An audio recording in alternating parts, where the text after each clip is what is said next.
Penguin is so hyped for my take on all the things. Guess what? I haven't had enough time to have a take on all the things, but we're gonna have some takes anyways.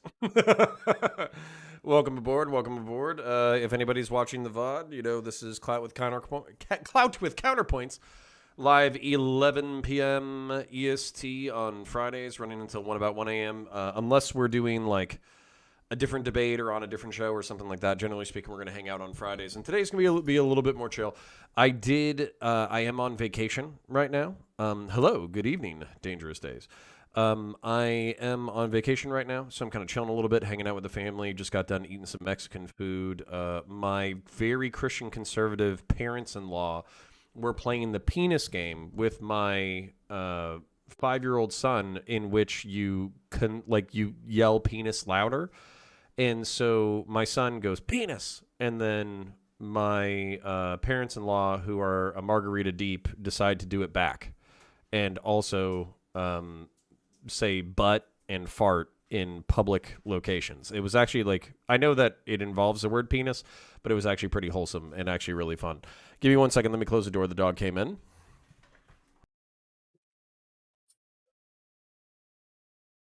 And then realistically, I don't have anything scripted, but I will kind of give you my breakdown that avoids stressing your neck into knots.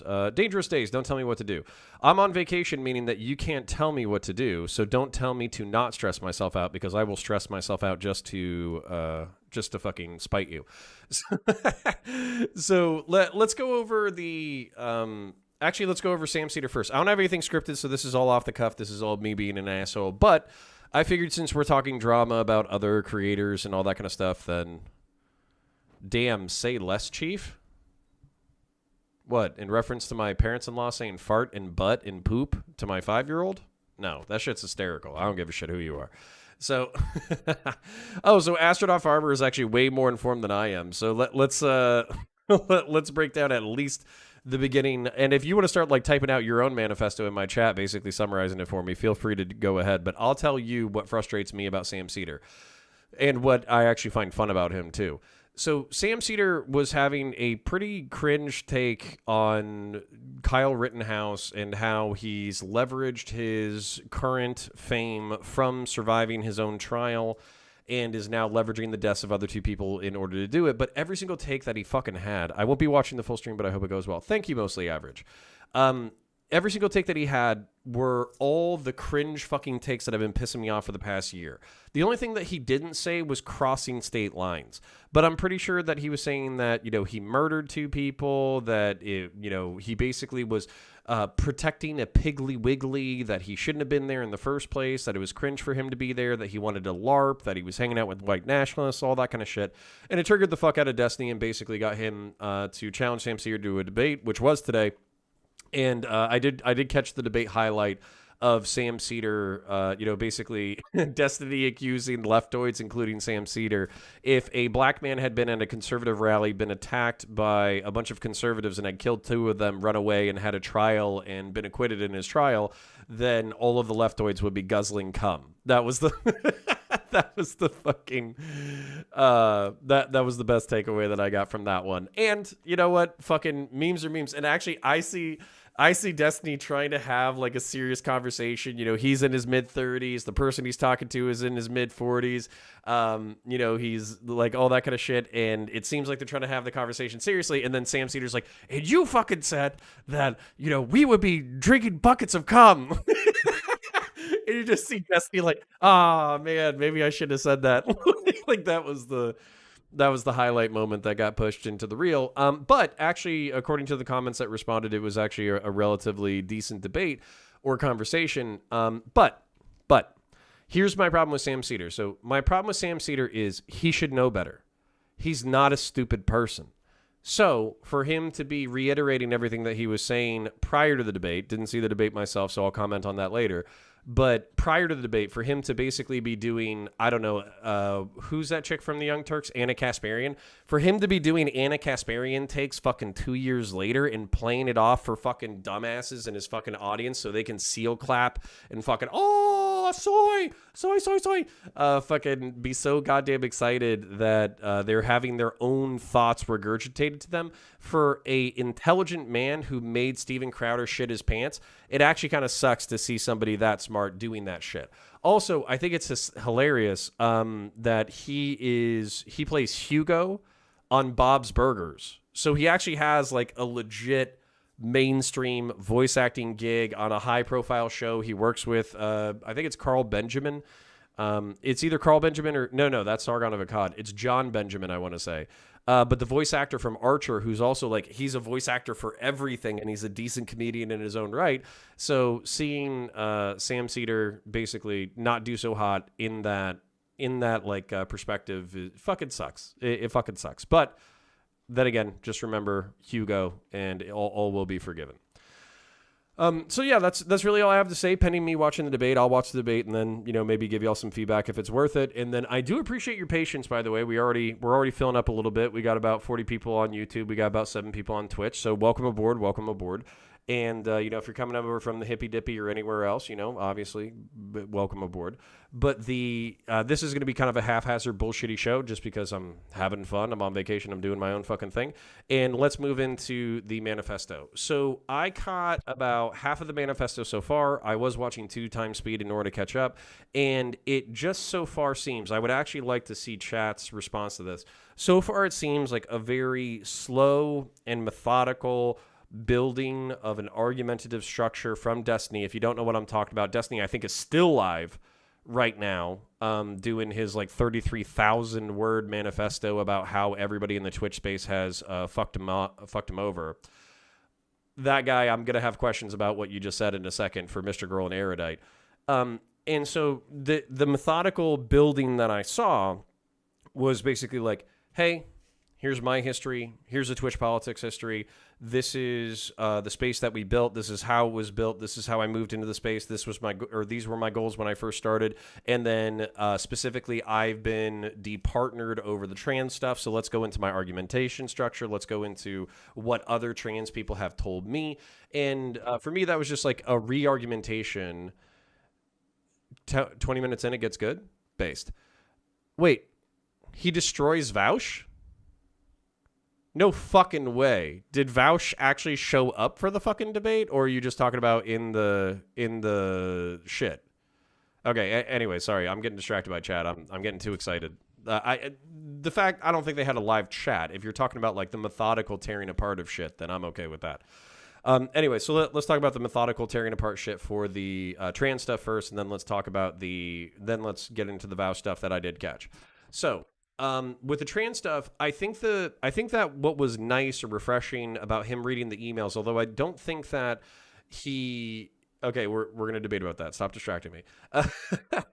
What I thought was interesting about the trans part of the manifesto was actually that he was highlighting a perspective that he had always alluded to, but he didn't want to use as ammunition. Like, he always said that. He was like, I get emails from trans folk who agree with me, who think that my perspective is correct, who think that like some of this stuff has gone too far, and as a result, it makes their lives more difficult. And since it makes their lives more difficult, not only does it already align with my perspective, but this is my evidence for it. And then by reading all those emails and highlighting their difficulties in their perspective, it actually, not only did it reinforce his position, but it also articulated things that we kind of knew were difficult, and had been alluded to by other people, but weren't articulated publicly for fear of the following. For instance, Counterpoints said that she was frustrated with being in woke and progressive spaces because very clearly she transitioned in order to appear as a woman, and she wants to socially function as a woman. So when she's in a progressive space and everybody is going around introducing themselves by their pronouns, and she's the only trans woman in the fucking room, it can feel performative. It can also feel like they're calling her out for being trans within the room. It feels like it's, why can't we just be human beings and interact with each other? And that was one of her points, was that I can actually go to a bar in South Carolina, be clocked instantly as a woman. And since I'm clocked instantly as a woman, everybody just treats me like a fucking woman.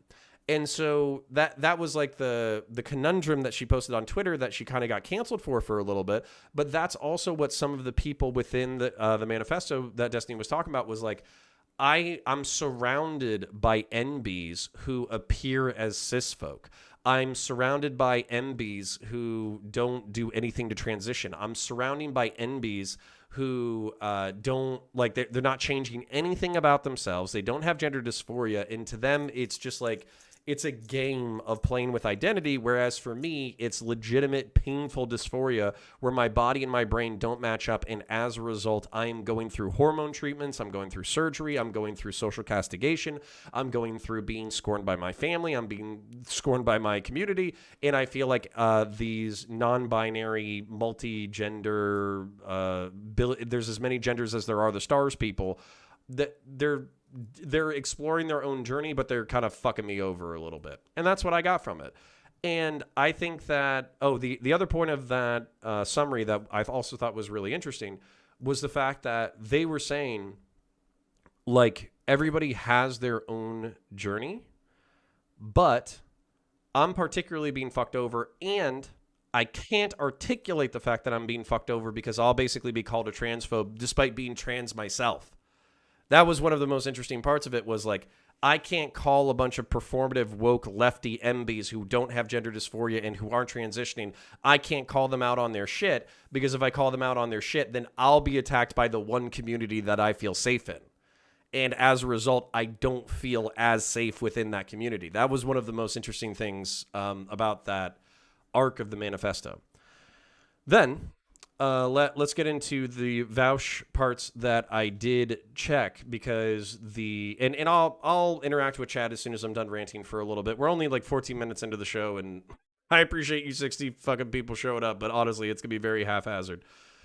The part of the Vaush manifesto that I caught because I was with family all day was the part where Vaush is creating a copy of what Destiny did, which is not actually what he did, and then he's self-referencing the copy rather than what actually happened, and then using that as a rhetorical sledgehammer with which to beat Destiny, all the while avoiding one-on-one debate or actually interacting with the original content and all that kind of stuff.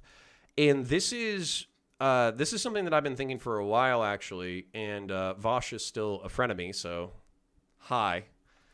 But that's actually one of the things that I've been worried about and kind of keeping my criticisms relatively to myself, but also concerned with from an outsider looking at the Vaush Fortress arc or whatever, is it doesn't look like a fortress. It looks kind of like a hug box. And what I mean by that is the Clout, Vaush is now the kingmaker of Twitch because he's the only big creator that's on there that's like a giant debater. But he's not like Destiny where he's doing debates every single day, every single day, every single day, every single day, going on panels, going on panels, going on panels, going on debates, going on debates, going on debates. So he can be very selective with his clout. Then, because he still has tens of thousands of rabid followers and still gets decent metrics on all of his shit, he can get away with basically making up his opponent's perspective, sharing that, and then not interacting with the actual arguments. And I think that this over time has, while his rhetoric is still, his rhetoric, which is strong and talented, I think that's revealed weaknesses in his argumentation that wasn't as apparent when he was constantly in the fight doing debates every single day. And that's where, for me, it's like, it's okay to have your perspective that, like, I don't know, the Supreme Court fucking over Roe versus Wade is a 50-year conservative win based off of political machinations that are actually quite Machiavellian and scary to the left. That's a perfectly fine assessment. Saying that it's dangerous that the Supreme Court of the United States has effectively neutered federal oversight for elections, and as a result, Republicans and conservatives can gerrymander the fuck out of local states, and therefore they can fuck over democracy at a higher degree. And we're already at a point where direct representation from a democratic standpoint, it's more about like representatives and gerrymandering in the electoral college and the Senate and all that kind of shit. Saying that that's a bad precedent and setting democracy from your perspective back, I think is fine. But then I think that's where you get like the trans genocide, where people are like, are we on the verge of actually like conservative Christians, like the people that I was just hanging out with tonight, throwing rocks at trans people in the street?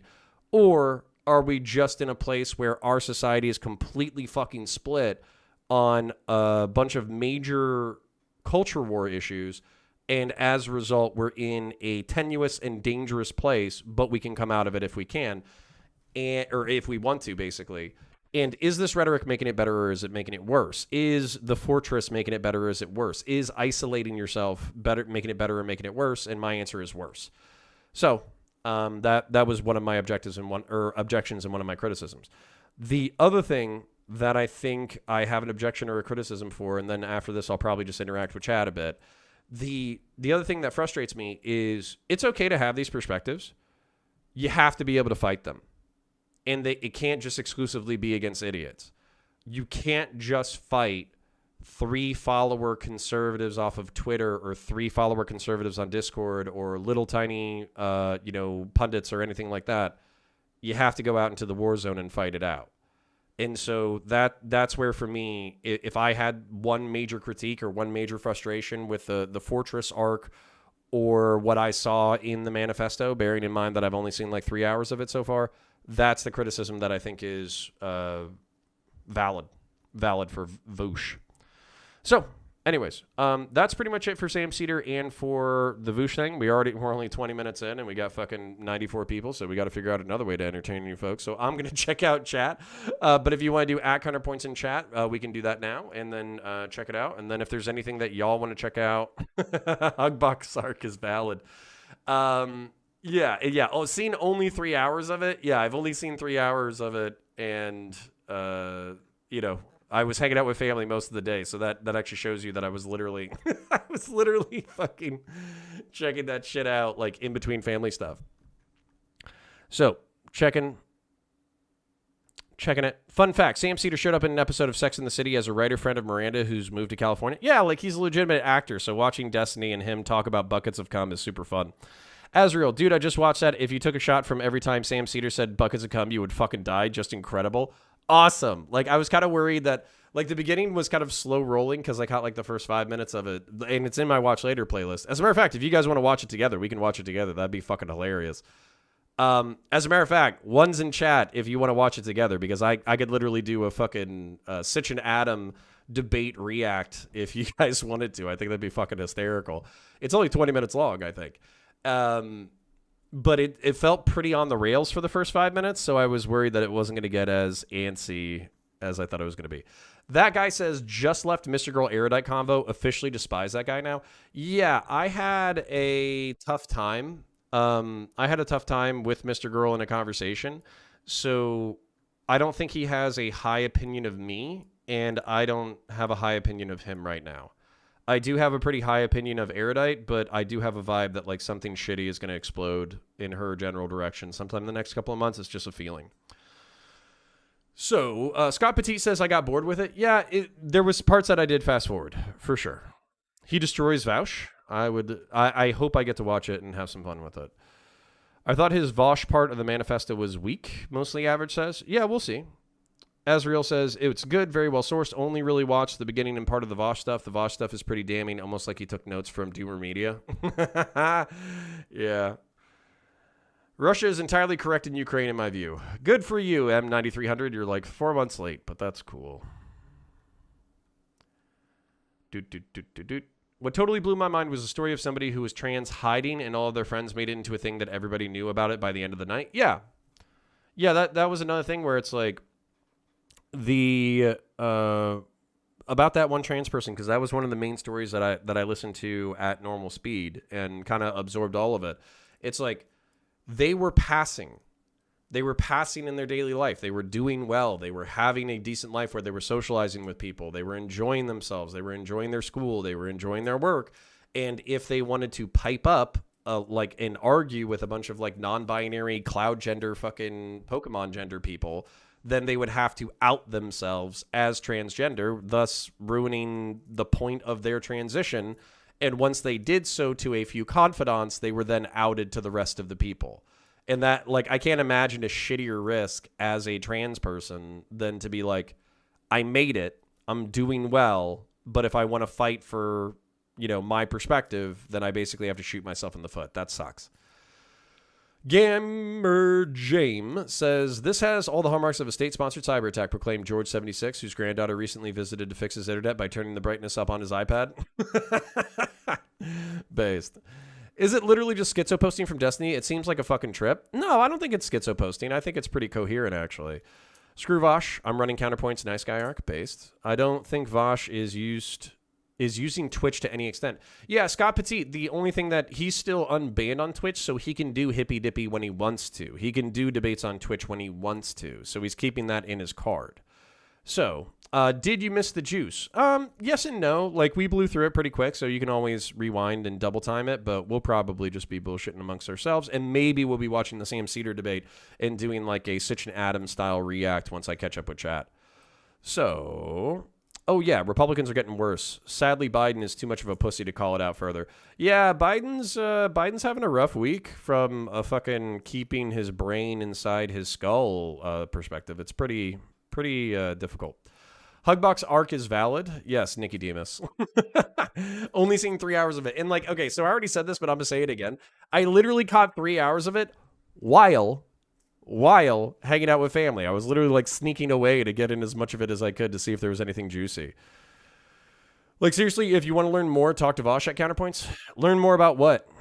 I do talk to Vaush, and I think he pretty much knows that there's an open door on my end, but he gives me clout on occasion, and we're good frenemies. That's about it. Anything you thought Destiny didn't do a good job of backing up? No, and if anything, I was a little bit annoyed in the beginning where he just had like sources on sources on sources on sources on sources on sources, and it's like, dude, if you're going to tell me like Bad Bunny and Mike from PA are fucking idiots and that you have like a few damning clips of them, show me the funny fucking clips, but I don't need you to back up whether or not they're pieces of shit. I know they're pieces of shit.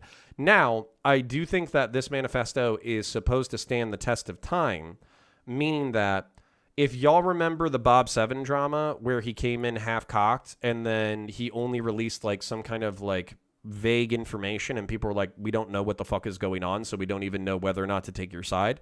I think he did the opposite of that here where he came in fully documented and as a result it was kind of dry. But I mean, that's fine. It'll stand the test of time. At Counterpoints, did you see Lex Friedman's interview with Donald Huffman on the nature of reality? No, I didn't, because I'm too busy talking about streamers pissing on each other's shoes. Ah, shit. We got a shitload of ones. Threes from Lefty Philosophy. Play my meme from Twitter. No, I'm not going to get banned off of Twitch for you, Cullivar. At Counterpoints, any thoughts on the amount of severity of the death threats that he gets? No. As a matter of fact, can I minimize death threats on stream real quick?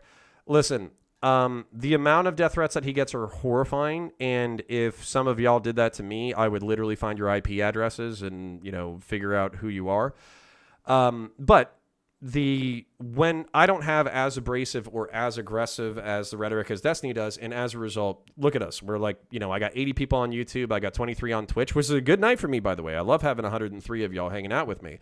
But, could we be bigger if I was talking about how I don't want to bang like black bisexual men and how you should donate to me, and then I talk shit to the chat in an aggressive way? Or could I be more popular if I watched another streamer making predictions about elections and then I go,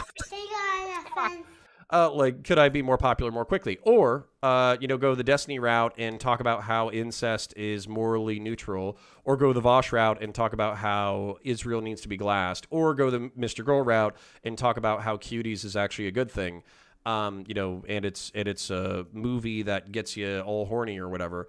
I could go those routes and become like more nefarious, more notorious more quickly, but I like the way that we grow. So no, I am not shocked about the amount of death threats he gets, considering the amount of people that he pisses off. Mr. Girl is dodgy? Yeah, which is funny because he's supposed to be like I'm the honesty guy. Yeah. I honestly only know true trans people. I'm really surprised it's such a big subject. Yeah, I mean, it's like, it's a statistical thing. So. Boom. What chat is he reading? I'm reading YouTube and I'm reading Twitch. Y'all come in both. Dylan Raid 371. Hey, before you motherfuckers dip out, you better fucking follow. So, love it. Fucking love you Twitch motherfuckers coming in. Thank you. So if I could summarize it, and let me introduce myself as well. Counterpoints, science fiction, political philosophy nerd, Marine Corps and law enforcement veteran. We're talking about Destiny's Manifesto. We're talking about Sam Seder, the Sam Seder debate. We're actually probably about to review the Sam Seder debate. I'm just getting caught up with chat. If you have any questions or concerns for me, I do identify as centrist, center-right. So go ahead and do @counterpoints in the chat. And then if you have any thoughts on the manifesto or if you have any thoughts on the Sam Seder debate, go ahead and leave it in the chat. And I'll try to catch up with y'all as quickly as possible before we go review the debate ourselves for fun. So, Dylan Burns raid, Dylan Burns raid, Dylan Burns raid. Based. So, now we just beat like fucking 500 with the Dylan Burns raid. You guys are all welcome. Welcome aboard. I've changed my mind on voting. We don't know if democracy works until we have mandatory voting and get near 100% turnout, right? No. Fuck that. Let me see. I think I see Dylan in the chat. Is Dylan in the chat right here? Dylan Burns raid. Darmkosh, oh, cool, thanks. All right, cool. I love Destiny despite his partisan blindness, and I recognize why Vaush is so popular, but you got to pull out of that stuff, man. It's like a sewer. No, we're going to stay in the sewer, and we're going to roll around in shit, and it's going to be fun. 40K AOS is good. So true, King. Connor, can we get a gym stream? Yes, we can. We're working on it. Counterpoints. Yo, Chief, I wouldn't respect you anymore if you started sucking bi cock. Stick to your principles, my dude. Fair. All right, just scrolling at Counterpoints. I heard you're a classical liberal. I fucking hate that term, but, you know, whatever. Centrist, center-right, and Burkean conservative or classical liberal is fine. I just hate that Sargon of Akkad ruined it. Did you go over the manifesto yet? I just popped in. No, we haven't. So we went over it, but we're about to review the Sam Seder debate because it's only 20 minutes long, so that should be fun. We need less turnout, lol. Too many clueless idiots, yep. All right, cool. What are we painting tonight? We're not painting anything tonight. I heard you know about Warhammer. What book should I start with on? There's so many at Counterpoints. So you should, this is Comrade Dezuku. And everybody who came over from Dylan, if you're not following. If you have a sub or whatever, go ahead and send it. If you're not, that's fine.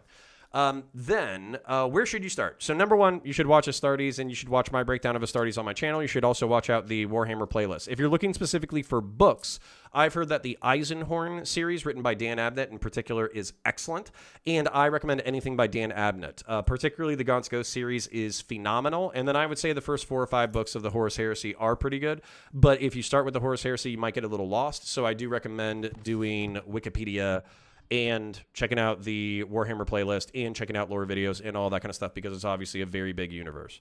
I could just start talking about Warhammer if you guys wanted to hear about Warhammer. But Counterpoints is not a liberal, but he makes some good points. Thank you. Appreciate it. Is a Rhino for everybody wondering his politics? Yeah, pretty much. Like, honestly, I was thinking about whether or not Rhino, which is Republican in name only, I was actually wondering if that captures the moderate Republican wing well enough that you could make, like, cool rhinoceros art and then just embrace the label. I don't know if anybody else would want to embrace the label with me. Models in the background look awesome, mate. Yeah, thank you, buddy. I set them up just for you. I'm painting Blight Knights, finishing a tournament army for Summary Slaughter. Yeah, if any of you guys are actually in, if any of y'all are in the Central Florida area, as a matter of fact, let me pop the Discord in. So the Discord is private, but because Dylan was nice enough to pop in, you 400 motherfuckers, I am going to post the Discord invite, and if anybody is in the Central Florida area and wants to assassinate me and or play Warhammer 40,000, I would prefer to play Warhammer 40,000, but, you know, if I gotta go, I gotta go, right? Do you paint or go to tourneys as well? So I don't go to tournaments, but I do paint. I got all the models back there. I just finished some Imperial Guard. This is like an Adeptus Arbitus. That's a part of my squad for my new Imperial Guard regiment that's going to be led by an Inquisitorial retinue. And I do play. So I just played last week, and I'm going to play some more. You want a YouTube link? Let's go to this one. Your channel. Copy. Sorry, sluts. I gotta shill. Thank you for the dono. I have to shill while I have the ability to do so. All right, so that's the main channel. And then the backup channel, not the backup channel, but the debate channel, which I do want to share with y'all because it's where I'm posting all the debates that we've done in the past, all the conversations that we've done in the past. I'm going to share that as well. And then we'll probably start reviewing it, reviewing the Sam Seder debate because I want to be respectful of your guys' time, while I do appreciate the 370 people from fucking Twitch hanging out and the roughly 90 people from YouTube hanging out. Seriously, been a blast. Been a blast so far. Fucking love it. Yeah, Comrade Zuko, absolutely start with anything by Dan Abnett. They're the best. The debate was an hour long and posted today. The 20-minute thing is Destiny commenting on what led to it. Oh, so true. But we can get in there and actually see how it goes. Caiaphas Kane, so true. I kind of should I start with Horus Heresy, the game? No, Horus Heresy, the game is so much more complicated than 8th or 9th edition Warhammer 40k. I would recommend starting with Kill Team and just getting whatever models you want. You can even buy 30k style Marines and play them in the with 40k rules. So strongly recommend Kill Team and Warhammer 40k over Horus Heresy, because Horus Heresy is so complex. It's like 7th edition rule set. Like if you wanna understand.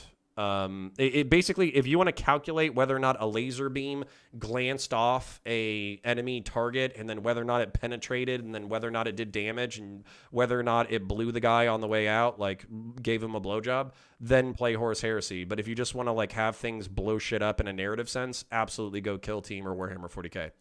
What are your thoughts on 9th edition as a game? I feel like they overcomplicated it again, and honestly, like 8.5 would be the perfect balance of rule set. I think they do too much. What advice would you give on where to learn lore of 40k? Literally my Warhammer channel or my Warhammer playlist on my shit is probably a decent place to start. And then I also love fucking hell, Major Kill. I love Major Kill. It's if you type in Major Kill into YouTube and or you type in Warhammer 40k explained by an Australian, do that. Also, we have Cullivar, friend of the channel, in chat, and he did a Astartes video for new people.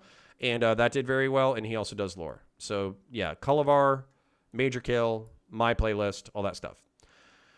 Counterpoints, are you a fan of Sam Seder? He's been doing politics for 18 years. No, not really. Oh, wow, Connor ignores us YouTube plebs. No, I don't. I love you guys. So... All right, at Counterpoints, definitely start with Eisenhorn for a primer of the universe. Yes, so that's like the second or third shot out. So we did lose about 170 people from Twitch, but we did get to shill ourselves to them before they left. So we're going to be in the back of their brains for a while. So let's go ahead and start the review. Let's take a look at Sam Seder and Destiny. We're going to do the Sitch and Adam thing where you basically like break down whatever the fuck they're talking about after they start talking. And then it should be fun. I think it'll be fun. Let's go check out Destiny, the streamer, not the video game. And then incorrect. Let's get in here. Make sure our stream is set up for reaction. Let's get my camera on top. Let's get my overlay over. Dangerous Day says, hope you have a kick-ass vacation and a kick-ass summer. Also, what would it take for you to look at Star Wars fan-made stuff, official media? Not much. I would do it. And I think you recommended like a Republic Commando episode. Unfortunately, I would rip it to shreds, but I will look at it and review it for the channel. But, you know, anyways. All right. Y'all ready? I hope you're ready. Let's check this out. And for those of y'all who don't know, the setup for this is Sam Seder was being uncharitable in reference to Kyle Rittenhouse. Destiny said that he would guzzle buckets of cum if it was a black man in the same situation who had killed conservatives, and challenged him to a debate. And, you know, that's where we're at. So let's go. Correct whatsoever. It's not just... Opinion, Steven. It's not just... Hold on, Sam. This is such a... You pretended, you came up with a hypothetical accusing me if it was a different race that I would be so ecstatic about it, I would be guzzling their buckets of cum. If I said that George Floyd died after being arrested for trying to buy something with counterfeit money with fentanyl in his system, do you think that that's okay to say? Even though factually everything I just said was correct? Or would you say, well, hold on, the framing here is a little bit dishonest? So I emailed you relating to Rittenhouse stuff. Do y'all care? Do y'all care if I go to 1.5? Put 1.5 in chat if you're cool with it. Before we dive like too deep into things, I guess something that I've been kind of noticing is like broadly occurring across the United States is I've noticed that there's a really big fixation on changing processes and focusing on processes as being broken to kind of effect change legislatively or whatever. And it seems like people have kind of given up on ever having like a cohesive United States where we can kind of agree on some things again. So like, for instance, people talk about like getting rid of the filibuster, completely changing how we gerrymander, rebalancing the Senate, making Puerto Rico a state, getting rid of the electoral college. Like, these are like where all the focus is. And we've kind of just like given up on like, there's no way that we're ever going to agree on certain things anymore. So I guess when I have conversations with people, especially people that I disagree with, conservatives, I usually try to start from a point of like common understanding. Like, okay, what are some things that we do agree on that are real? And then from there, we kind of like move to other conversations, I guess. Does that make sense? It does. I don't necessarily agree with your characterization, the premise to do that, but it's not. I mean, the filibuster's been changed before. I think probably 3 or 4 times, at least more. Mm-hmm. It was changed a year ago to raise the debt ceiling. I don't think that's as dramatic of a process change. And people have been talking about getting rid of the electoral college for at least 25 years. I mean, I remember talking about it in college. That would have been 35 years ago. I don't mean to say any of those ideas are necessarily bad. It feels like people feel like that's where the like 100% of the fight is on changing those institutions rather than, and then like the whole media landscape has kind of been given up. We've all kind of like dug into our holes, and those guys aren't going to be convinced. We just have to figure out how to change the process enough to get whatever we want legislatively done. I think the reason why we're hearing a lot more about that is because I think it's inarguable that we are as close to minoritarian rule as we've ever had in this country. If you look at how many people are represented by the Republicans in the Senate versus the Democrats, you're going to see tens of millions of unbalance there. Okay. This is where like historical ignorance pisses me the fuck off. Number one, Andrew Jackson, President of the United States, received an order from the Supreme Court saying you cannot do the Trail of Tears. Literally, it's like you cannot take the army and move the Native Americans out of the state of Florida, march them into Oklahoma, and have them all starve and die. Andrew Jackson said, "What the fuck are you going to do about it, bitch?" And then he did it. Then, in like the 19th century or whatever, majoritarian or minoritarian rule, literally, I think 3 million out of like 30 million people in this country were literally slaves, did not have the right to vote. And also, women weren't allowed to vote, which is, based, of course. But the point being, there are real threats. It's okay for leftoids to be upset. It's okay for leftoids to be pissed off. It's okay for them to want to change the game. But I don't like the histrionics. Because if you look at the fucking 19th century, or if you look at the early 20th century, or if you look at, like, the late 18th, when we first started this fucking country, compared to, like, our crises are comparatively small. So I want leftoids to kind of keep that in mind when they're like, we're being ruled by an oligarchical elite who are going to kill us all. And like, this country literally started as white male property owners who owned slaves, who only cared about basically evading taxes, and who, while geniuses, had some elitist snobby attitudes that actually informed our institutions. So let's, be pissed off, but keep things in perspective. That in a 50-50 Senate, you have literally 40 million, I think, more Americans represented by the 50 Democrats than the 50 Republicans. You've seen 2 out of the last 3 presidential elections that elected a Republican not only not without a majority, without a plurality of the votes. You're seeing, gerrymandering that leads to a disbalance in votes in places like Wisconsin and Pennsylvania. I mean, those actually have been fixed because of the state Supreme Courts. But in the past, where more than 50% of people vote for a Democratic candidate and the Republicans have 65% of the representation there. And when you look at the Supreme Court, I mean, people have been wanting to reform that for a long time as well. But it's, I think, particularly problematic where you have those 2 presidents who didn't win a majority of the votes have placed the 6 Republican or Supreme Court nominees on there. So yeah, and I would even point to Garland as like even a more egregious example of like a destruction of a process to get another conservative justice on the Supreme Court. I absolutely agree. Like I said, I'm not saying that any of these institutions are infallible or beyond change or intractable. We can't do anything about them. I think that all of it should be open for conversation. But would you agree that we are historically, as a people, independent of our institutions, like divided more than we probably ever have been due to the acceleration of like technology moving us into different groups? I wouldn't say ever. We did have a civil war where 500,000 people died. That is true. That, I would say, was a little bit more of a division. But I think certainly in the post-world era, without a doubt, we are as... Can we just stop for a second and say Sam Seder based? Can we just stop for a second? Normally, so many fucking people are quick to be like, "This is the most divided we've ever been. Trump is the shittiest president we've ever had." Like, I think we need to recognize the fact that like 500,000 Americans died during the Civil War. Just little, yeah. Ah. Okay. So we don't have to say Sam Seder's based. Okay. All right. Can we say Sam Seder is correct in one facet of his analysis? Okay. All right. People are divided on the Sam Seder base take. Okay. All right. Fair.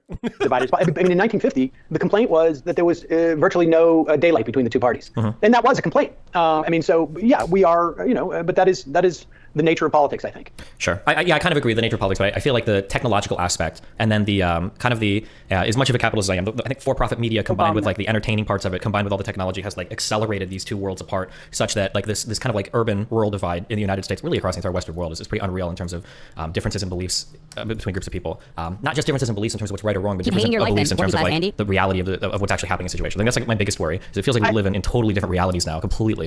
I think there's no doubt that technology has exacerbated this, but this dynamic, the rural, urban dynamic, I can tell you that 20 some odd years ago, I went down to Cuba. My then wife was doing a documentary, had a no-fact license, so it was perfectly legal. But at that time, what Castro would do is he would bring police in from the rural areas to police in Havana because of that rural-urban divide. And I mean, so, and I can assure you, the communications technology there was not, first of all, it was 20 years ago, so we didn't have, but there was no internet per se there in the way that we understand it. And so, I mean, I think, but there's no doubt, technology exacerbated it. It heightened the gerrymandering, I think, too, to make it so efficient. But I would agree with all that. But yes, we are highly polarized. Okay, so with the macro picture out of the way, looking at the microscopic stuff. So there are a lot of things that get brought up by mainstream and alternative media where I feel like the messaging can be okay, but it's poisoned because all of the facts beneath it are wrong. And when those facts are wrong, I think you lose the ability to communicate any of your broader messaging to like a wider audience. I think a really good example of this is, I think Joe Rogan was highly irresponsible for having so much like bunk medicine introduced to huge audiences on his show, like ivermectin. But when CNN starts saying things like ivermectin is just a drug for horses, it's only horse paste, well, I mean, like one Google search away, we can see that's not true. And then all of a sudden, Joe Rogan is spreading bad information about medicine. That message, which is true, becomes undermined, I think, because people are getting some of the facts wrong. And then now coming more specifically, I feel like with the Rittenhouse stuff, I feel like Rittenhouse is pretty cut and dry in a lot of different ways, but I still hear people get a lot of the kind of like facts or analysis, in my opinion, like really wrong. So I think the thing. Okay. Before we get into the shit show, I just want to acknowledge something that Destiny said that's a huge fucking problem, particularly for like centrists and like people who are trying to communicate to the right. When you say there's maybe systemic racism, or if you don't want to call it that, there's disparate outcomes. We can look at the Montgomery GI Bill. We can look at slavery. We can look at discrimination up until the 1960s. And even if you want to say racism evaporated after 1965, there's still economic and social carryovers from the roughly 300 to 400 years of discrimination within the United States that haven't been fixed yet. And as a result, we should analyze these problems and come up with solutions for them.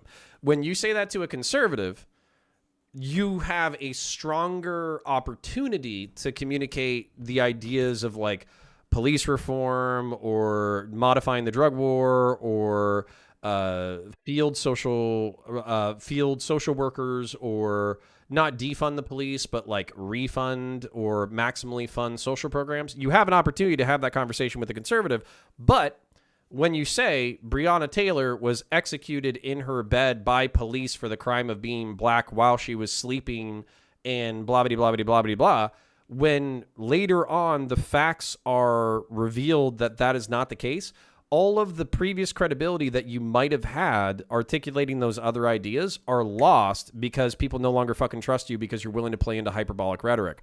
Actually, Vaush and I are on antithetical rhetorical strategies when it comes to this stuff, where I feel like he has said in the past and has played this game in the past where he's like the hyperbole and the rhetoric surrounding an event and the impact that you can maximize through that hyperbole and that rhetoric is more important than the factual analysis of the truth or waiting for the truth to come out or this, that, the other. And as a result, he's been wrong or misguided on a decent chunk of things. But for me, what ends up happening is all the people who were like zealous about your perspective when they thought that you had the correct information, when they find out that you have the incorrect information, one, you lose people who will no longer trust you as a source of information, and then 2, people from outside just view you as a zealot, and as a result they'll just write you off. And that's my frustration with hyperbole and rhetoric being the center of your political advocacy rather than truth first, rhetoric second. The thing I want to talk to you about is there's like 3 main points that I'll see if I can move you on any of them. Number 1 is I think that the riots in Kenosha were literally propagated by fake news. They should have never happened. I think that Rittenhouse had just as much reason to be in Kenosha as any other person that was there. I think that all the Rittenhouse killings were the 2, and then the one shooting, the guy's bicep, were all in self-defense and had nothing to do with defending property. These are 3 points that I see repeated the opposite way by left-leaning mainstream and alternative media over and over and over again. I think that all 3 are like clearly wrong. Okay. I mean, the first one in terms of you don't agree with the Kenosha protest seems to me to be, I mean, largely irrelevant in terms of Rittenhouse, in my estimation. I mean, I don't want to litigate whether people should have been upset and should be upset about policing in this country relative to black people in particular. Well, I mean, that to me is, and you can argue that the Kenosha protests were set off by Blake's killing. But shooting, right? Oh no, is he gonna catch it? Shooting, sorry, and I guess he's paralyzed. And okay, you could argue that it was just that, without any of the context of the protests that have been going on across the country and the building, literally decades. I mean, I would tell this story for years on my show. When I was in Straight Entertainment, I did a sitcom called The Show, and it was a white head writer on an all-black variety show. And one of the guys I worked with was a guy named Chris Spencer. And Chris, we went back to his house at a break during a shooting or rehearsal or whatever it was. And we pull into his garage in West Hollywood, and we get followed as we come in by his buddy in a Range Rover. And at that time, that was like if you were successful in LA, you had a Range Rover. And this was in the mid 90s. And the guy comes in, he's like, thank God you were there. I was being followed by the cops again for the 4th time this week, because they pulled me over 3 times to check and see if this was my car. And he said he had called the police department and spoke to the sergeant. It was like, is there a sticker I can get that says this is my car? And the cop said, are you black? And he said, yes. And he said, there's really nothing I can do for you. And so, I mean, this has been. Yeah. Okay. So if I'm not saying this isn't true. Okay. Driving while black, statistically, whatever, blah, blah, blah, like people have stats on this, et cetera, et cetera. What I did as a law enforcement officer was specifically, I did not operate in certain areas. Like, so for instance, there was the poor black neighborhood, or traditionally black neighborhood, we might call it if we want to be politically correct. There was the shitty poor apartment complex, and there were police who specifically over-policed those areas because if you had a homicide or if you had drug dealing or if you had a fight or something like that, it was going to be in those areas. What I try to do to try to balance out the statistics of these cops who were just basically over-policing a poor area was I patrolled those areas to make sure that people weren't getting into fights and shit. But then when I was running traffic, I ran it on the highway. And my thinking was that there's plenty of people violating all the time, whether it's like seatbelt speed, expired tags, all that kind of stuff. But on the highway, everybody uses the highway to travel. So as a result, I'm going to get a better like buckshot analysis of the general society than trying to over police the poor Hispanic, poor white, and poor black communities. So if you're a law enforcement officer, I would actually encourage you to do that if you're used to kind of shooting fish in a barrel when it comes to the black community or the Hispanic community, just because it's easy in poor areas to basically get citations and offenses and crime and low-level crime and all that kind of shit. That would be my encouragement, so you actually get a broader buckshot of the total society's violations of the law. And then 2, what I would say is, like, cops are supposed to and need to be held to the standard on which they're trained, which is you have to have a violation or probable cause. And the reason why I like body cameras so fucking much, the reason why I actually love body cameras so fucking much is it keeps both sides honest. It keeps cops honest. So if they have to, like, if they initiate a stop and then everything goes sideways and they initiated the stop on bullshit reasons, that's going to be caught on camera. And then citizens who are making shit up where you're like, you're just pulling me over because I'm black. It's like, no, I'm not pulling you over because you're black. I'm pulling you over because you did 20 miles over the speed limit and you blew a stop sign. Like, I have it on video, asshole. Like, it keeps both sides honest. And that's why I fucking love body cams and dashboard cameras. And if they're not universal, they should be universal. And they should be federally subsidized to the point that they are universal. And if I don't care how big a police department is, if it's literally 2 cops and a fucking revolver with 2 bullets in it, they should still have a federally paid for body camera for both cops. So, yeah. Been going on, well, far before that, but certainly, at least in terms of our lifetime, it's been going on and on. So I think you can say people should not have been upset by the shooting of Blake, and that was the only reason why they protested, and they protested on false grounds. But I mean, I don't even think that's worth litigating. People can make their own determination as to whether those protests were justified. Okay, go ahead. As far as the second one that you said was... Can we move from one at a time, I think? And then sure. Yeah. So on the first one, so when I'm thinking of like how I want to deal with a particular thing, I usually try to think of like, well, what happens on the other side? I want to be able to, have you heard of the term stochastic terrorism? It's like this idea that like if you give enough of a certain type of rhetoric, even if you don't directly call people to violence, there's probably going to be some violence that happens. So I would say like Tucker Carlson, when he talks about the Great Replacement over and over and over and over again, and then when some kid picks up a gun and he starts killing black people or like immigrants or whatever, it's pretty obvious that like even if I can't draw a straight line from A to B, I can see how somebody could get from A to B. So I want to be able to condemn people on the right when they give irresponsible rhetoric that leads to things like shootings or things like the January 6th attempted coup insurrection. I want to be able to say when you engage in this type of rhetoric or language, it's dangerous and it will cause people to do this. So I think for Kenosha, I wouldn't say that like an amalgamation of things led to those riots. I would say pretty clearly it was absolutely the coverage of the Jacob Blake shooting. Jacob Blake was shot on August 23rd. There were riots that day and on the 24th, and on the 25th was the Rittenhouse shooting. That timeline of like 3 days is not an accident. It was very clearly, the video went out of Jacob Blake being shot. Every left-leaning media person in the world jumped on it, started blasting it all over Twitter, all over social media, all over mainstream media as like a poor innocent black guy that got shot in the back by cops 6 times. A lot of people still think he was killed even. I think that the misreporting and the mishandling of that was absolutely the biggest drive of those Kenosha riots that happened in the following days. I mean, you may have a point. I don't know.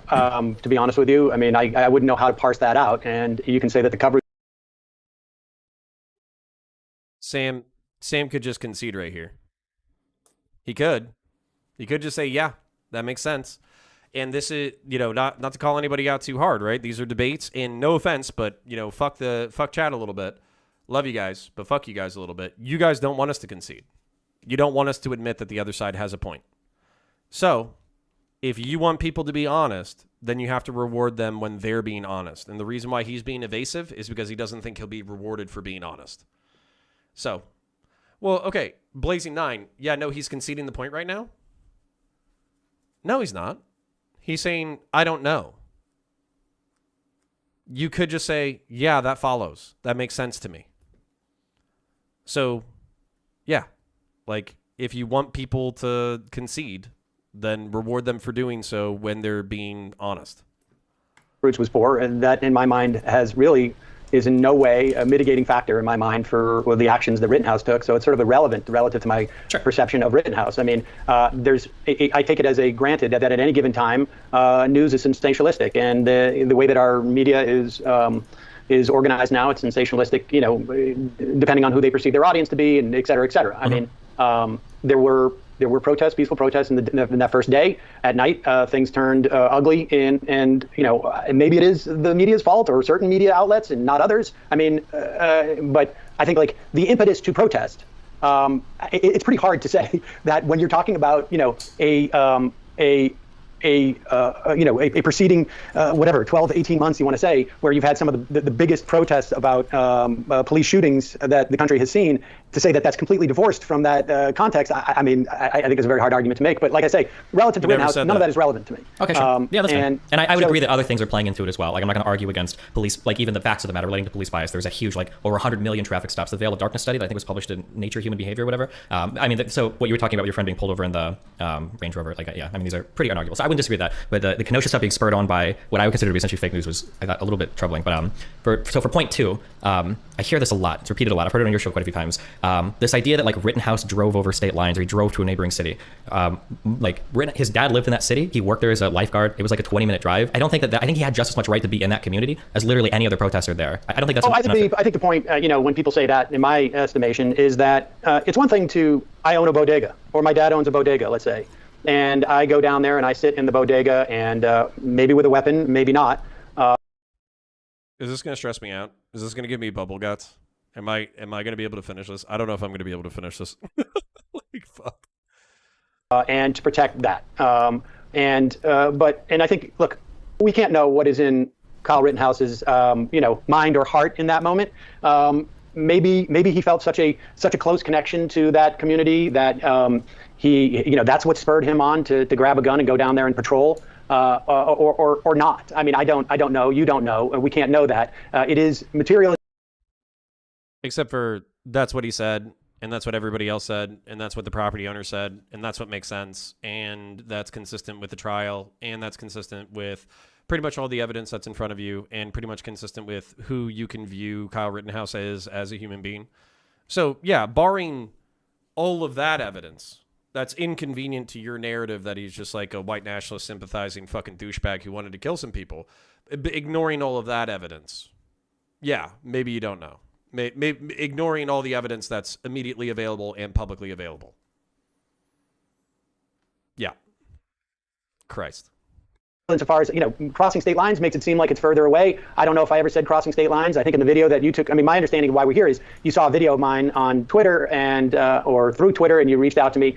That's conceivable. But, I had very little coverage of the Rittenhouse case itself. In fact, none of the actual case. Sure. I think I did a video following the verdict, but it has been not so much a policy you could say, but just like I don't watch legal cases. I just find that not to be helpful. I didn't watch the O.J. Simpson trial. I wasn't in this business. I didn't watch the Johnny Depp and his girlfriend trial. I just don't watch trials. And I didn't watch the Zimmerman trial. I don't follow them. I don't cover them in general. Because I think that's why you have a spectacle. I think. Yeah, I remember you mentioning this. Like it seems a little bit dramatic, and I would agree that people definitely. I mean, I don't know. Seems like a lot of I don't knows for asserting some bold positions a few minutes, prior to being challenged. We've seen that with the Amber Heard Johnny Depp stuff. That it's a sensational thing. I think there's more interest in Amber Heard Johnny Depp than Ukraine. There's lessons to be learned in these things, but I'm more interested in, if I'm going to follow any type of trials, I'm more interested in like tort cases against corporations than I am in trying to put myself in the form of the jury. Sure. I mean, the fact is, it was a neighboring town. It was a different state. I mean, people are saying it to make the point that what is his investment in this? I also think that it's a point, but it's a minor one. I don't think it's a huge point. I don't think that I ever made a big deal of it. And to be honest with you, okay, but it was a big deal. And okay, by the way, I'm not shitting on Sam Seder. Maybe to him, this was kind of like just something that he heard, so he repeated it, et cetera, et cetera.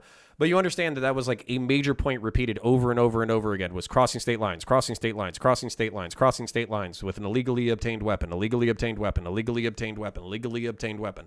We heard this shit for weeks and weeks and weeks and weeks and weeks and weeks and weeks and weeks and months and months and months and months, even into the trial.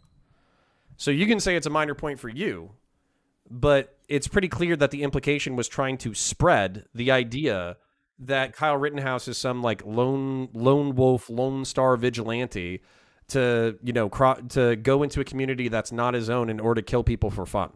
That's very clearly the implication. So Sam Seder at this point is either admitting that he's like a useful idiot when it comes to this propaganda, or as a matter of fact, like either he's nefarious and he's lying, or he's a useful idiot and he's just repeating shit he heard. That's literally the only two options. I don't watch much other coverage of anything.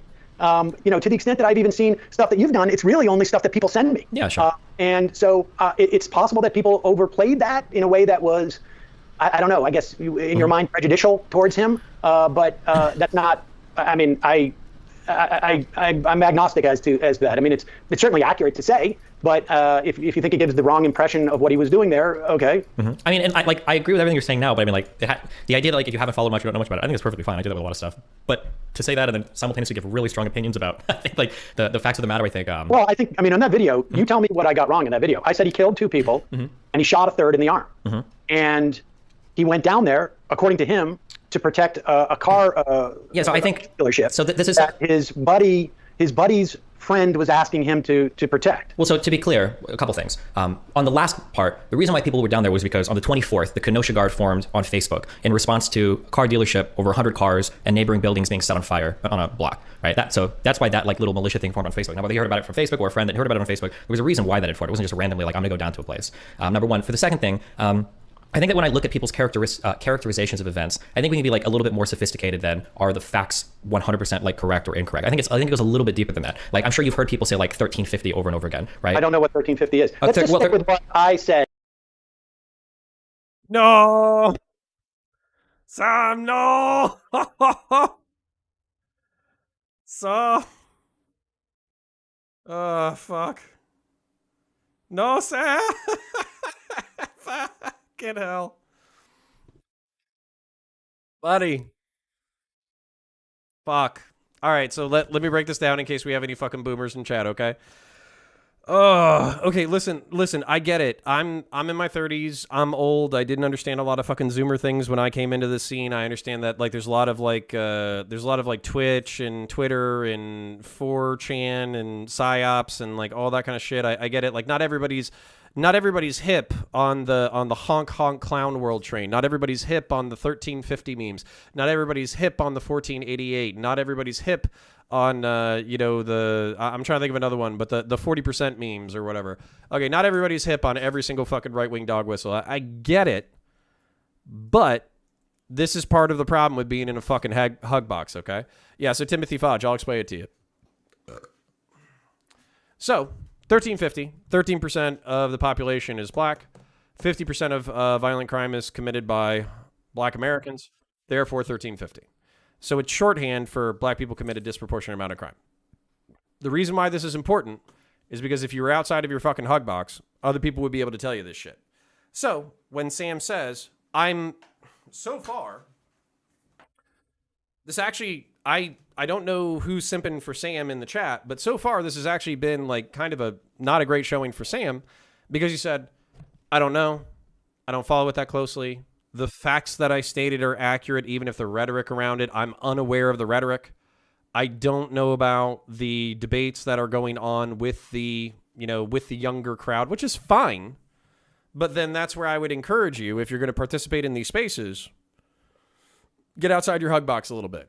Because 1350 is pretty common in internet parlance. So, yeah. Yeah. So Timothy, the reason why I was reacting so strongly is just because,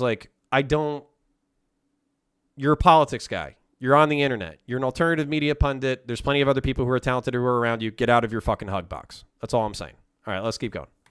Sure. That you have a problem with, because I said he went down there to protect property. So here found out through Facebook that there was a car dealership, or according to the GQ story on him, which I think is the deepest reporting I've seen, it was from his friend. Sure. Regardless. Yeah. Well, so things that you've said that are kind of true, but a little bit so he killed 2 people with a gun because he killed people and went to a neighboring town to kill people. The characterization is kind of strange that he's driving to a neighboring town. It's pretty common that people's communities, especially in rural areas, are in other areas. In a different town, in a different state, he went down to protect either because he saw it on Facebook or because his friend said to protect a car dealership.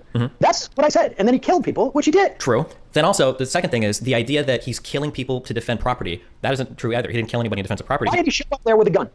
Ostensibly, as you've said, to protect property. Okay. What do you do with a gun to protect property? You would shoot people. Okay. But he didn't shoot people protecting property. If I take a gun with me to a bar and I go to drink and somebody tries to assault me, but if you go to a bar to protect the bar from people coming in, and you know there's people coming in, and you fire at them, I mean, that's what you're doing. I agree if that was the case, but Rittenhouse wasn't shooting at people defending property. He shot at people that shot at him first and attacked him. He's patrolling around with a gun. Yeah, but you have a Second Amendment right in the United States to have a firearm, and that's his community as much as any other protesters. But we're not talking about whether he had a right to do it. Well, we are, he was right? exonerated from the question of murder. It's not a question of whether he had a right to do it. I'm saying he's an asshole for doing it. Why is he more of an asshole than any protester was there past curfew? You go down there with a gun. Well, he might be, but he shot. Not only did he shoot people, not only make the decision, I'm going to go down there with a gun to protect property. And if I'm going down there with a gun, that means that if push comes to shove, I'm going to shoot people. And so whether he thought, oh, I may end up having to shoot somebody because people will see the gun and come at me because I've got a gun and they want to disarm me or they want to come. He's going into this situation with a gun, not for the express purpose of anything other than to protect property. Sure. Right? I mean, he's not going there to protest these things. And I'm not saying that. I'm not defending people who are committing violence or any type of property destruction, or I'm not defending anybody in this scenario. Could he not have just brought the gun to protect himself if he thought somebody was going to attack him, given that his... Why? You know how you can protect yourself? Don't go there. If you're worried that that's a danger to... Number one, every conservative, including myself, is simultaneously rock hard and cringing to death. Okay? And I'll show you why. So, in the right-wing / libertarian community, doesn't Kyle Rittenhouse get affected by the curfew? Everybody should have been inside because of the curfew. Like nobody had a right to be there at the time that they were there.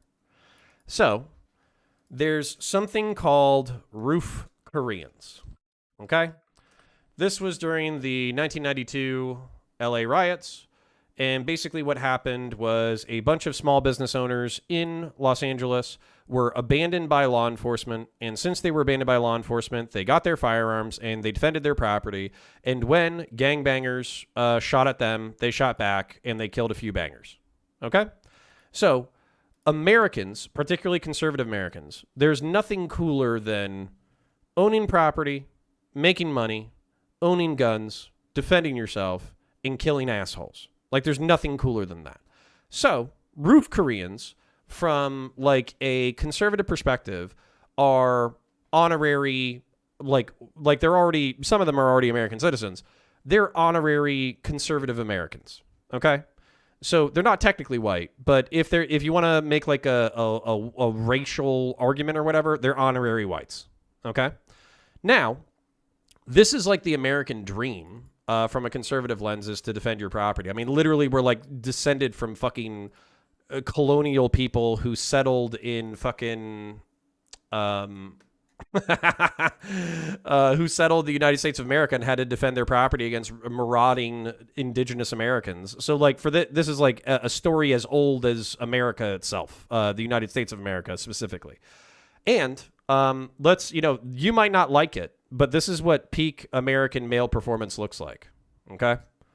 So let's, where's the video? Here we go. So you might not like it, but this is what peak American male performance looks like.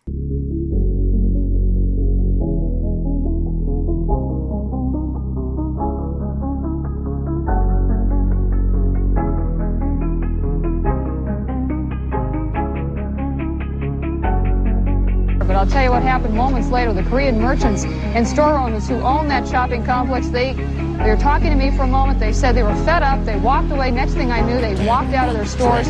3 of them were holding guns, and they just started firing at everybody and anybody.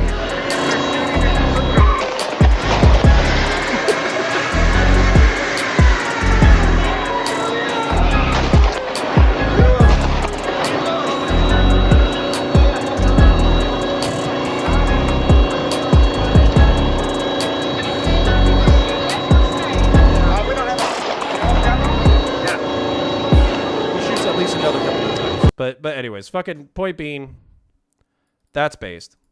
And then, during the BLM riots, we were introduced to a new iteration of the Roof Korean, and they're called the Storefront Sikhs. So, like, no offense, but like the people who are like, oh, you shouldn't defend your property and you shouldn't have to fucking do this or you shouldn't have to do that or whatever. Dude, like, conservatives look at you and they fucking feel so fucking, like, I feel bad for you. Like, if your opinion is like, don't defend your property, just let people loot your shit, let people burn your shit, let people fuck you over, like, you're a fucking pussy, dude. You're a fucking pussy and conservatives hate you. Okay? So, no. Guns are based. Defending property is based. Even if it's not your property, it's your friend's property. Or if it's your fucking community, fuck you. Like fuck you, eat a dick. So, anyways. Let's see how chat's dealing with that. My opinion is that you shouldn't have to. Okay, you shouldn't have to. We're dealing with the real world. Okay? We're dealing with what actually occurs. So, shoulda, woulda, coulda, did. Shoulda, woulda, coulda. Doesn't fucking matter. The general position is that human life is more precious than property. Okay, well, not if it's your fucking insulin. Not if it's your drugstore that your kid is reliant on in order to get their medication. Not if it's the place that you're employed with that puts food on your fucking table. No, property is not more important than the person who's threatening your life and well-being and the life and well-being of your community. So no, depends on the fucking property, right? If somebody's trying to steal your daughter's insulin, you gonna fucking shoot him? Probably.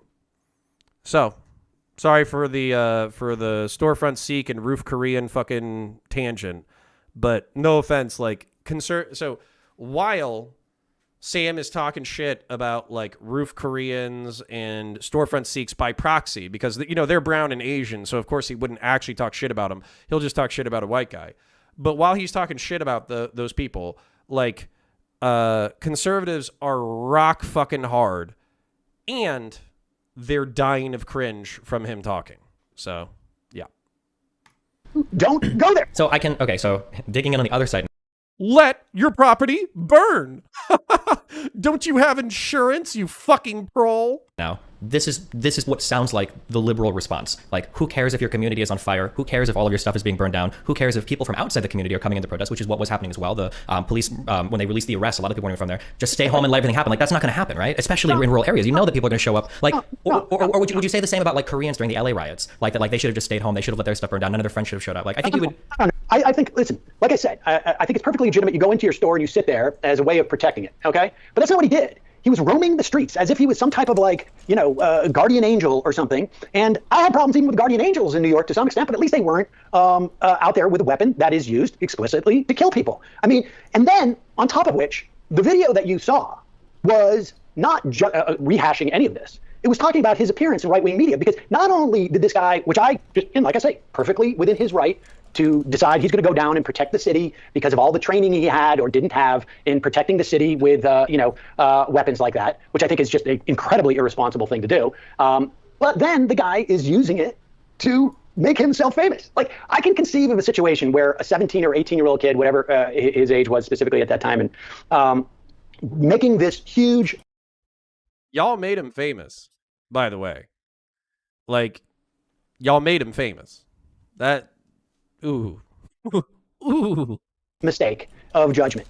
Like, I'm going to go down there with a weapon. I am not in any way trained to deal with this situation, to do crowd control or whatever it is. But I'm super psyched to do this. And I can conceive of a kid going down there, killing two people, if you want to say in a completely innocent way, and maiming a third in a completely innocent way. And then after that happens and he gets, exonerated on murder charges, I can see, if this guy then decides, like, I'm going to take some time away and do some introspection, and I'm going to, because, you see this all the time. I mean, you can find YouTube videos of people who have killed people, either, accidentally, I drunk drove and I hit somebody, or it was dark and I hit somebody and they died, or I punched somebody one time, knocked them out and they were dead. And you see them, like, deal with the fact that they had taken two lives or a life. And, then I would think, people make mistakes, but the guy's just an asshole.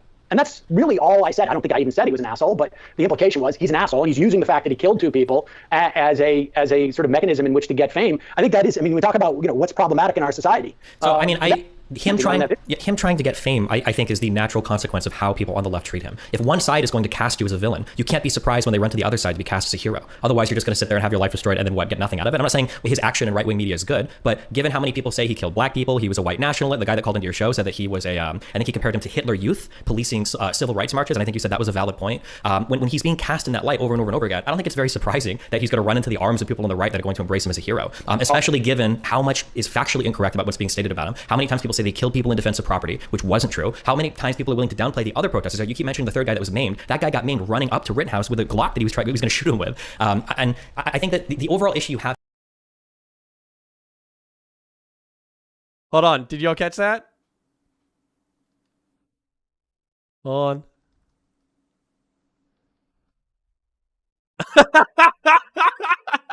Yes.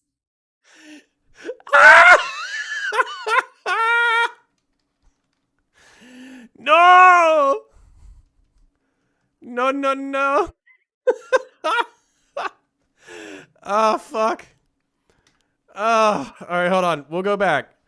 All right, look at Sam Seder's eyes. All right, when he says the third person who got maimed was running up to Kyle Rittenhouse with a Glock that he was going to shoot him with, just watch Sam Seder's fucking eyeballs. Watch his eyeballs. Straight down, eyebrows up, tongue lick. Let's see it. Oh, it's so good. Is factually incorrect about what's being stated about him. How many times people say they killed people in defense of property, which wasn't true. How many times people are willing to downplay the other protesters. Like, you keep mentioning the third guy that was maimed. That guy got maimed running up to Rittenhouse with a Glock that he was going to shoot him with. And I think that the overall issue you have here is this constant downplaying of what was going on in Kenosha, which was.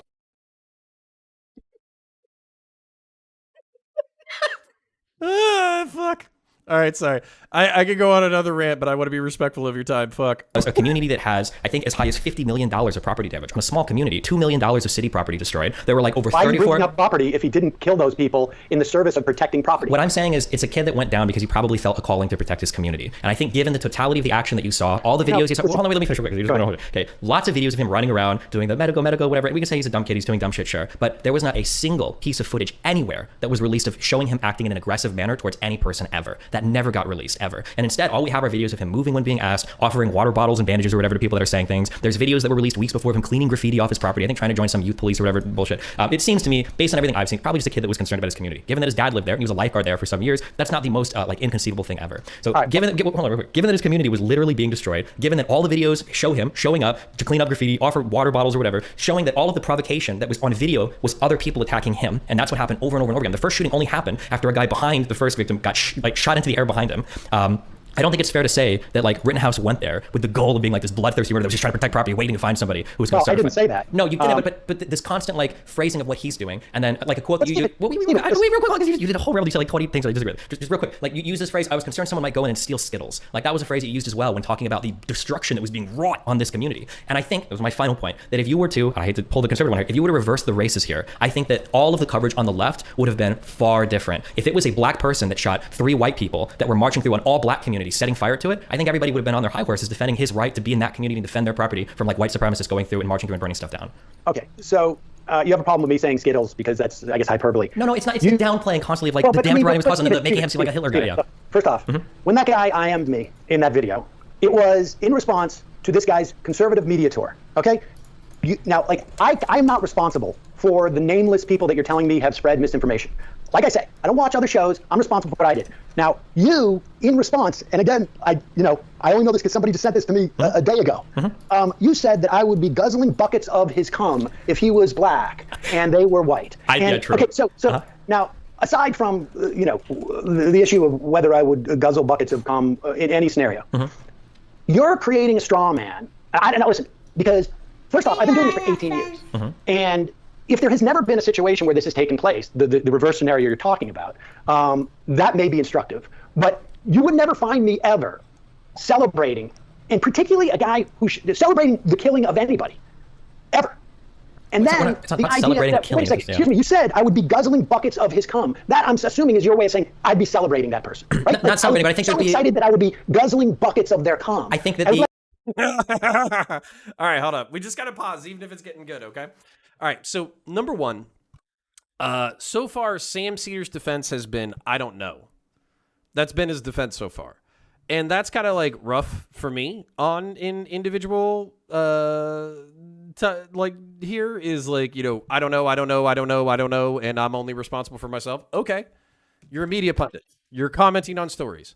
Literally, as a matter of fact, like, okay, we have 200, and this is actually like one of the first times that we've broken 200. So we have 267 fucking people here with us tonight. Thank you so much. If you're not following, follow. If you're not subscribed, subscribe. If you haven't liked. If you have a free sub or whatever, give it. If you don't have a free sub, don't worry about it. If you're not broke, become one of my whales. If you're broke, then don't worry about it. But so far, Sam's defense has been, I don't know, I'm only responsible for myself, and I'm commenting on the media tour profiting off of people's death, but I don't have to be responsible for the information leading up to this incident. Okay, like, he is completely responsible for the minimization of property damage that's been occurring during BLM riots, because that was something that was rhetorically reinforced the entirety of the time, and it took months of mostly peaceful protests with like flames shooting out in the backgrounds to have some kind of conservative response. So no, you don't just get to say, oh, because I didn't comment on this thing earlier, but I'm participating in the rhetoric now, that I am not responsible for the rhetoric that I am propagating that is based off of either misinformation or lies of omission. Nah, sorry, you don't get a fucking pass. Sorry about that. No. Let them jack off in my mouth because I'm so excited about what they did. And I'm telling you, I've never done that. I've never celebrated anybody killing anybody in any scenario whatsoever. I've been doing this for 18 years, 3 hours a day. If it was out there, you'd know it. So you're the one who's actually doing what you accused me of doing. I didn't do it. You and I have a different opinion as to why this guy went there, okay? We'll never know. This is a guy who's a fan of John Doyle, who is also like a white nationalist. We know this. Oh. We'll never know, except for all the evidence that contradicts my worldview. Yes, besides that, besides the evidence that contradicts my worldview, we'll never know. Okay, thanks, Sam. Appreciate it. But I still do not have any out there claiming I have some knowledge about his intent. I said he went down there to protect property, which is what he claimed he did. That is a very generous. I'm being perfectly, I'm letting him set the terms. He went down there with a gun and people got shot. I think it's a bad example for society. I think it sets a bad precedent. I'm surprised there isn't any type of civil action you can take on a wrongful death. I think it's vigilantism, regardless of who performs it, is wrong. And then I think using that to build your fame is fucking gross. And so I think the guy's an asshole. What a fucking liberal, am I right? What a fucking lib. And I'm kidding. This is actually kind of based from Sam. So there are a shitload of internet leftoids who will celebrate the deaths of random people on the internet. And I do appreciate that Sam is separating himself from those people. I actually do. And so we're talking a little bit of shit. We're criticizing some of Sam's rhetorical style or his lack of taking ownership of his own rhetoric that plays into other negative rhetoric. But it is based that he is saying, I individually do not celebrate the deaths of human beings, and you will not catch me doing it. I haven't done it in the past, and I won't do it in the future. And that's my main objection in this argument. This is actually, I'm good with it. This is pretty fucking based. And so, that's all I've said on these videos. And you've gone on to say like that a hypothetical situation where I'd be so excited, I'd be jizzling, sucking people's cum because of it. And it's like, you're doing exactly what you straw man me for. Okay, give me a second then. Okay, so I'm not straw manning you. So these are quotes that I've written down for your video. So one was, you said he killed two people with a gun because he killed people in a neighboring town, which is technically true in the same way that white people are becoming minority in the United States. But I wouldn't let a conservative get away with that latter statement because it's obvious what they're implying. Same as the former of what you're implying. You're implying that he's like traveling to some community that has no ties to. And you said as much in this conversation. You're like, well, I don't know why he would go down there, right? Not everybody lives in New York City. Like a 20-mile-away town might be a place that you have close ties to. Don't do that to me. I grew up in Worcester, Massachusetts. I spent 15 years living in a rural area where my neighbors are cows. Then how is it so inconceivable that a town like? Then how is it so inconceivable? I know. The majority of people I know own guns.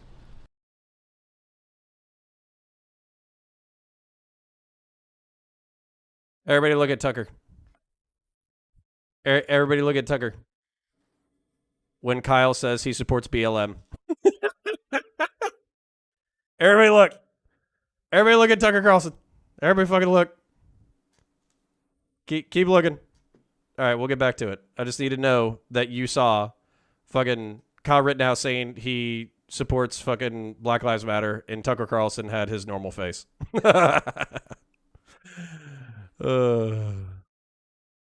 Sure, but then I don't understand how something conceivable somebody might have like a town that they closely identify with like 15, 20 miles away. I'm from Nebraska, like that's not uncommon, depending on how far east or west you live. Like, yeah, everybody goes to Omaha, everybody goes to... Go down and patrol without any training, to go down there and patrol and do crowd control with a weapon. If your community is burning and the police can't do anything, do you really think that that's that unbelievable of a response? That I would go down there with a gun? Yeah. Yeah. So... Okay, Sam just admitted to being a pussy, okay? That's what he just said. He's like, yes, I would let people burn my, what is it? The stole my bike meme? Let's find the stole my bike meme. Fucking Sam Seder is the stole my bike meme.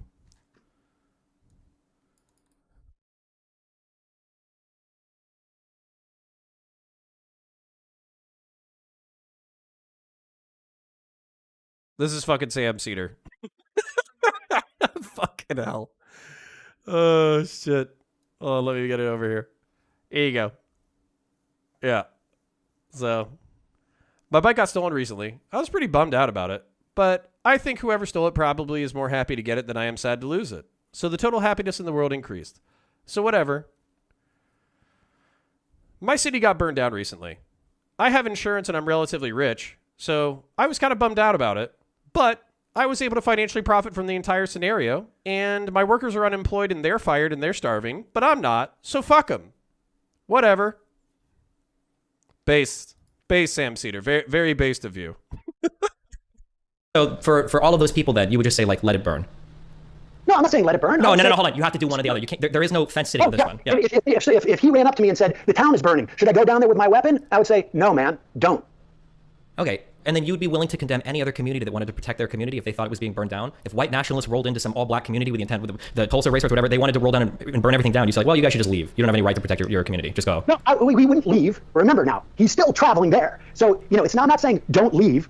I'm saying if somebody comes up to me, I don't care what race they are, and they say, like, downtown is burning. I'm going to go down there with my gun and protect it. And I would be like, dude, you don't have any business doing that. You're just going to get yourself or somebody else killed. That's what I would say.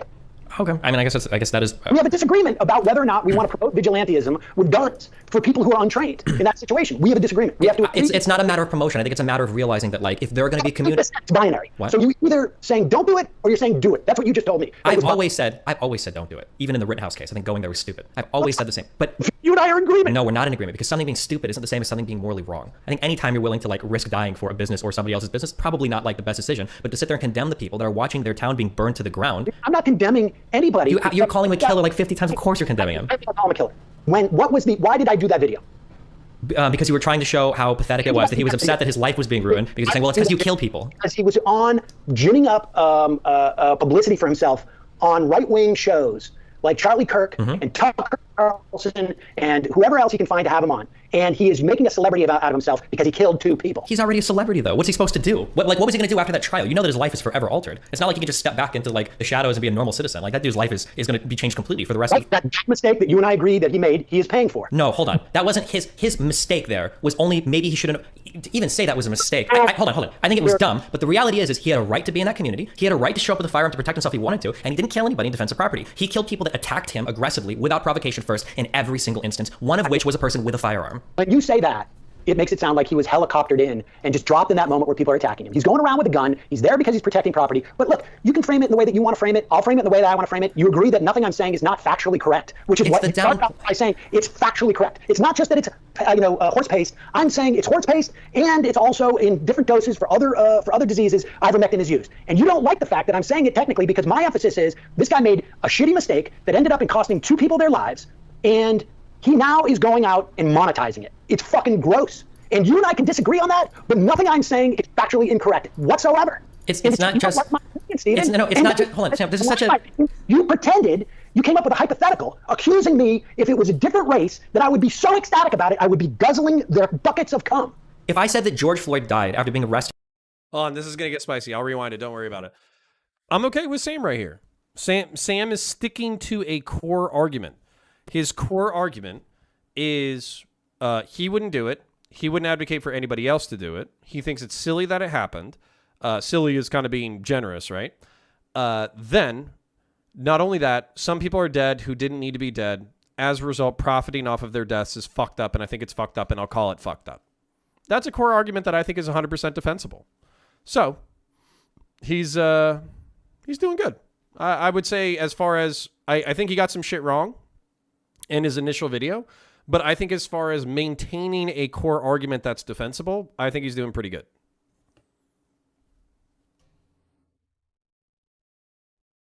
You pretended, you came up with a hypothetical, accusing me if it was a different race that I would be so ecstatic about it, I would be guzzling their buckets of cum. If I said that George Floyd died after being arrested for trying to buy something with counterfeit money with fentanyl in his system, do you think that that's okay to say? Even though factually everything I just said was correct? Or would you say, well, hold on, the framing here is a little bit dishonest? Because if you say that, you know what, that's fine, it's all factually correct, then I guess we agree on everything. That's fine, you can just say whatever you want, I guess. As long as you're picking the right facts and they don't happen to be incorrect. That George Floyd had fentanyl in his system? Yeah. And that's why he died? He died with fentanyl in his system. Could have been an OD, maybe. Don't know 100%. I mean, I think we know the coroner's report. You know the coroner's report. We don't know 100% how much fentanyl contributed to him dying. We know that he got arrested there because I think he was trying to buy something counterfeit money. We know what the but-for was, right? The but-for was the knee on his neck. But yes, he did have fentanyl in his system. I don't think that's a reason to die, to be killed. But sure, I'm not saying it's a reason to be killed. But if I were to only report on those types of facts, which a lot of conservatives did, even though it's all factually correct, I still think you'd have an issue with the framing. Much the same that I have an issue with your framing. You're saying he went to go and protect stores because somebody might steal some Skittles, and he killed 2 people with his gun to protect some stores. They weren't just Skittles that were on fire that night, and he didn't kill people protecting stores. He killed people that tried to kill him. I mean, the minutia in which you're taking issue with, like my issue with someone saying that George Floyd, had fentanyl in his blood to the extent that I take issue with that, has to do with their intent. And their intent in that is to underplay the idea of police brutality and the way that black people are policed in this country. Your issue with my intent is that I'm not giving a fair enough shake to a guy who killed 2 people in self-defense because he was in a place, because he made an incredibly stupid decision, because he wanted to protect property, and he's going out and monetizing it. I am perfectly willing to accept that I am framing it in a way that makes that point that he is an asshole for going out and monetizing it, and that I'm framing it in that way to make that clear to people, because I want to discourage anybody, regardless of what their race is or what their ideology is, picking up a weapon and deciding they're going to play, He's reframing it. sheriff or this is actually like kind of disingenuous from Sam. He's acting like Destiny's accusing him of being a bad person for thinking that Kyle Rittenhouse is an asshole for monetizing it. But that's not Destiny's argument at all. As a matter of fact, if you're tracking the arguments, Destiny's argument is your framing is disingenuous. And when the right wing does improper framing of events, we call them out on their bullshit. You did improper framing based off of shitty lies of omission and misstatements of fact, or you picked convenient facts for your narrative in order to support the fact that like this guy was a fucking piece of shit and he can go fuck himself. Okay, but that's not your argument that you're making now. The argument that you're making now is that he's an asshole for monetizing their deaths, which is fine. But that's not the original argument, and that's not what Destiny has stated repeatedly. So I feel like I'm not saying that's intentionally uncharitable or intentionally not tracking the arguments, but I do think that that is a reframe that's not accurate. He's not actually addressing what Destiny's saying. Whatever it is, protector of the car lot. Sure, and I guess my issue is I feel like do you agree that the riots were like destroying Kenosha? Because I would say that you were downplaying that when you say things like somebody might show up and steal some Skittles. Do I agree that the riots were destroying Kenosha? I don't. I mean, they were definitely causing damage. Do I know that they were destroying Kenosha? But I will stipulate, for the sake of this argument, they were destroying Kenosha. Okay. Do you agree that like every other protester that was there had just as much a right to be there as Rittenhouse himself? I think everybody who's there has a right to be there. I think if you bring a gun to a protest, you're an asshole. Okay, so the third guy that got based. Can we? No. I get it. Like, honestly, like, can I just say based? Can I say based? Like, it's actually refreshing to have somebody bite a bullet. Can I say that? Based. Uh-oh. Somebody's seen it before. Shot. The third guy that got shot, named, as you say so many times, that guy's an asshole too, right? Because he. Sure. Okay. But you know what? You don't deserve to be shot because you're an asshole. I wasn't saying. Hold on. He didn't get shot because he was an asshole. He was shot because he ran up to Rittenhouse and he brandished a firearm. I'm saying being an asshole is no mitigation in terms of how wrong it is to be shot. And so I don't think Rittenhouse should have been shot either. Mm-hmm. Okay. Well, I guess. I mean, I told you this would be a short conversation because we just have a fundamental disagreement as to whether his actions were appropriate. And I would say you're still on this thing and I'm reacting to the fact that. Hold up. Destiny has never said that Kyle's actions were appropriate. He's never made that argument. So this is another reframe that I don't like. He's out there monetizing it, and I can't imagine for a moment that you could justify him going out and monetizing it. Well, it's not so much justifying, it's just this thing will happen over and over again, where one side of the media, the right or the left, will massively come out and just totally shit on some dude, and then 2 weeks later they're like, oh my god, I can't believe he ran to the other side. Like the Rittenhouse stuff on day one with the other side. Well, if you're so adept at rural areas, you tell me what side he was on. Well, he just seemed like a kid that liked his community. He just seemed like a normal dude. That's what he looked like. Every video. You tell me, you know so much about rural areas. You tell me what side this kid who's 17, who's got this weapon, what side is he on? I don't think being 17 with an AR. Hold on, wait, what do you mean? What side? He's an American. Yo. If this was any other race, this would be mad racist. If this was any other person, this shit would be mad racist. Hey, man, he came from Korea. He likes math. What do you think he's into? What do you think his politics are? Like, damn, Sam, that's a little fucking racist. He likes hip hop. He's from the urban hood. Please tell me what his politics are. God damn, Sam, that's a little fucking racist. He's white. He's from the country. Tell me what his politics are. Listen, I'm not saying he's wrong. I'm just saying he's a little racist. That's all I'm saying. I'm not saying he's wrong. I'm just saying that's a little racist. That's all I'm saying. All I'm saying. Citizen that has a gun that lives in a rural area. Yeah, he's probably conservative, but he's not a white nationalist. He's not like a crazy, bloodthirsty, anti-civil rights murdering crazy dude. Like he's just a kid with a. John Doyle. What do you think about that? I don't know that much about John Doyle, but everything I've read isn't terribly good. What do you think about that? I don't know. When you say John Doyle because the media was mean to him, why didn't he like somebody else? I don't know. John Doyle is virulent. This sounds like when my mom says that, like, oh, Obama is a terrorist because he was friends with Bill Ayers when he was younger, and Bill Ayers is part of the Weather Underground. I don't know what a 17-year-old interest is in John Doyle. I do know that people went through all of his social media and every account he's ever posted on, didn't find anything racist, didn't find anything horrible, didn't find any anti-BLM. I'm pretty sure they found pro-BLM stuff on his shit. Maybe he's really good at hiding it. He just knew he was going to blow up into international coverage, so he managed to scrub all of it. But what is this John Doyle thing? What is the tie to Rittenhouse and John Doyle? Can you tell me? Like, how are you so convinced that he's so bought into, like, whatever white nationalist or crazy stuff that John Doyle guy is presenting? You hear this audio?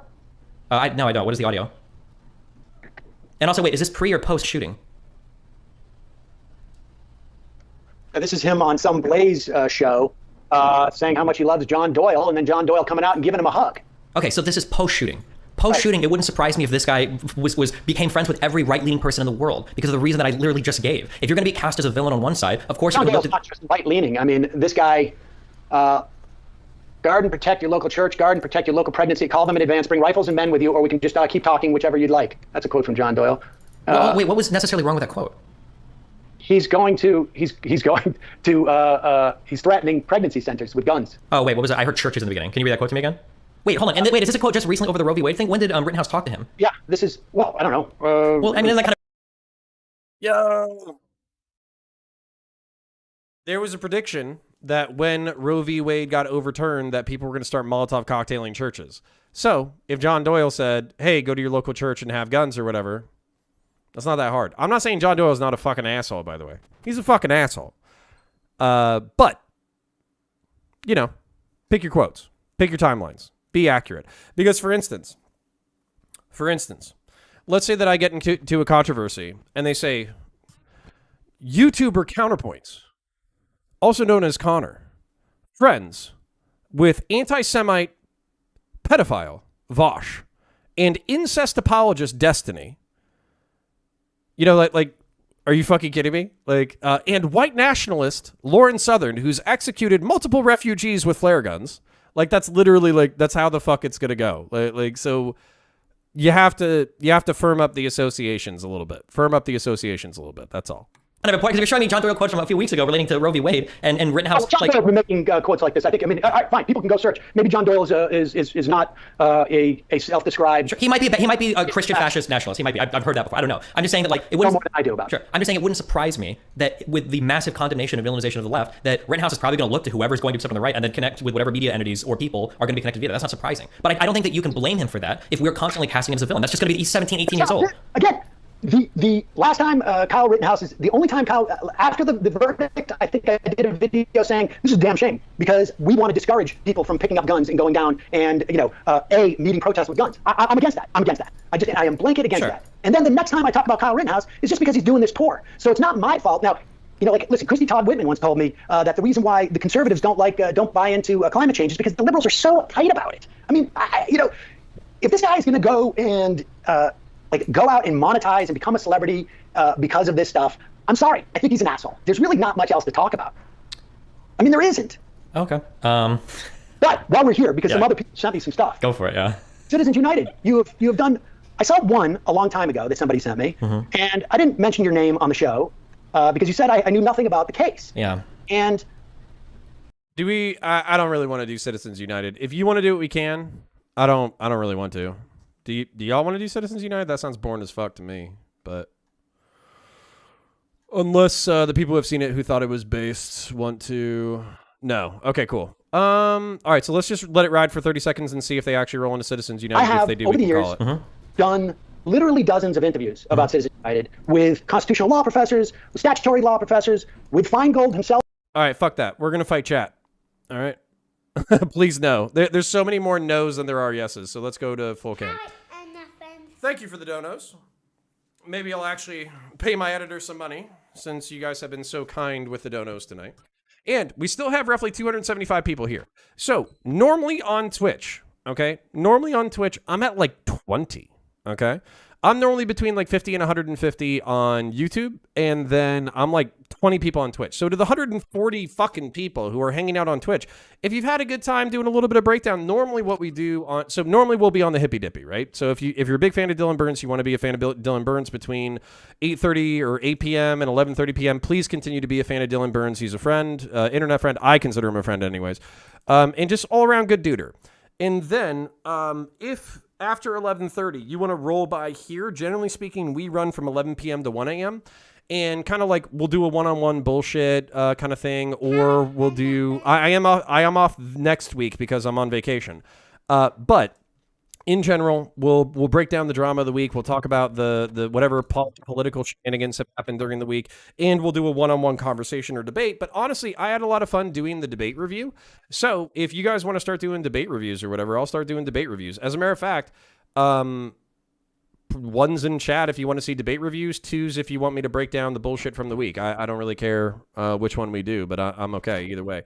Then nice. I like it. Yeah, I would 1 and 2. Okay, so maybe I'll do so maybe we'll like mix up content. Maybe like I'll do like an intro, like do an intro and then summarize the drama from the fucking week, and then we'll do yes to both. Okay, cool. I love it. Yes, and then I am tired as fuck. I'm dehydrated as fuck. I went to the pool today. I'm sunburnt and all that kind of shit. But I want to answer all y'all questions because we have it here, and we also did have some very passionate conversations and debates in the chat. So if you want to throw any questions my way, literally do it now. Do @Counterpoints in the chat. I'm going to Connor. Hi, Semper Fi, bro. Hi, Down South Ghost. Thank you for swinging by. Do @Counterpoints in the chat. I'll answer your questions and scroll to the top, scroll to the bottom, answer everything that says @Counterpoints on it. And then after that, we'll probably be wrapping up tonight. But I'm going to plug some shit.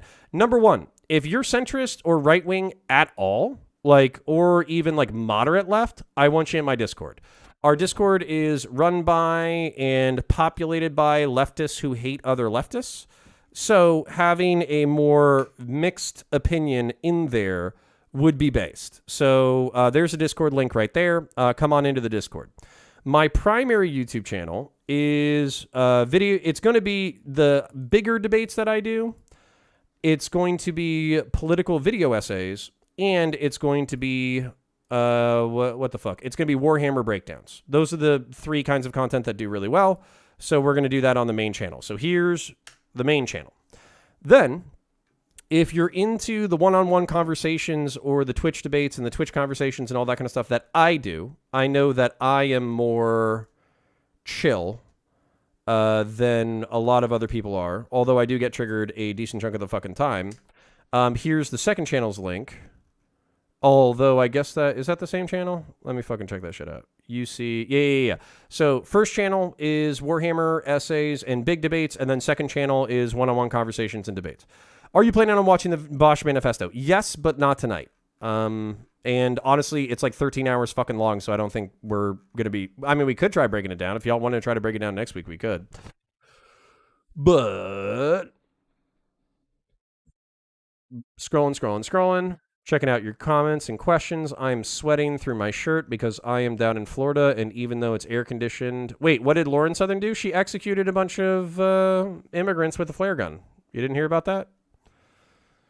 So, Samantha Savage, thank you for being here. Good to have you aboard. Show me where I said that. Yes, my favorite.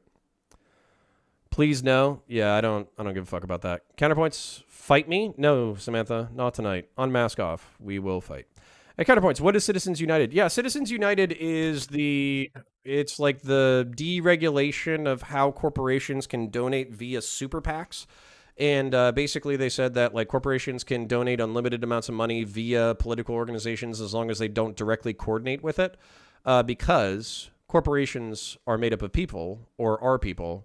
And therefore, they should have unlimited ability to influence politics. So it was seen as like a very corrupt thing by a lot of like anti-corporation folks. But it's seen, Destiny kind of has like a just world fallacy where he kind of says like, this shakes out. Oh, sorry. Where he basically just says like, oh, this isn't as evil as you think it is. And everything that I read is blah, blah, blah, blah, blah, is not that bad. Yell at the soy Twitch people. No. Pick a topic. I'm looking for a fight. Not right now. I am tired. I like that everybody liked the debate reviews. I like the debate reviews too. We could do like Sitch and Adam style shit while also summarizing the bullshit of the week. I am 100% good with doing both. That could be very fun. Down South, hello. Again. Lucifer, please come in. Please back up Ragnarok. He needs some help. At Counterpoints, do you agree with trans rights? And if so, what is your best argument for someone to be trans? Yes, in general, I do agree with trans rights. And what's my best argument for somebody to be trans is probably... so I have a biological essentialist, trans medicalist argument, I think is the strongest argument. Which is basically... we all start out as like female zygotes or whatever. Like we all technically have the XX, I want to say. I fucking forget. I'm not a fucking biologist, right? But anyways, we all start out as femoids, and then we get bombarded with hormones in utero, and those transition us into being, male if we're going to be male. And what I would think is that in utero, the bombardment of hormones, especially if your mom has, drinks a lot and smokes a lot, like all of your moms, then that could cause disruptions in hormonal patterns, or it could just be natural and causes disruption in hormonal patterns, and that flips different genetic switches and this, that, the other. And one, I think that probably creates gay people, the nefarious gays.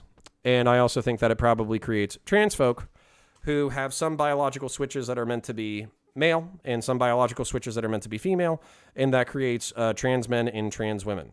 So I don't think transition is going to be the correct medical diagnoses for everybody, but I do think that it's going to be the correct medical diagnosis for some folks. And I do think it's a little bit more complicated than just saying transition as an adult, because there are some physical effects from puberty that affect people differently, and we should have a nuanced conversation about that. Counterpoints, less people like Ragnarok. Well, I'm a big fan of the movie Thor Ragnarok, and Ragnarok's the only right-winger who was willing to come into the Discord and fight the leftoids, so I appreciate him for that at least.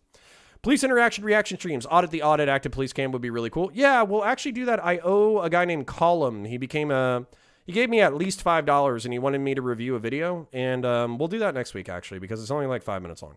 Counterpoints, how do you feel about the thought that all sins are solely driven by greed? I do not agree with that. I think there's many motivations for sin, including lust and gluttony. If you want to say that those are all offshoots of greed, I kind of agree.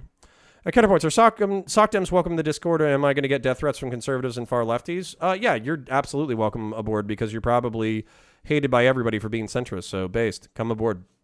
What's your thoughts on SCOTUS bringing up Moore versus Harper? I would have to take a look at it. Fucking Moore versus Harper. There's so much fucking shit going on.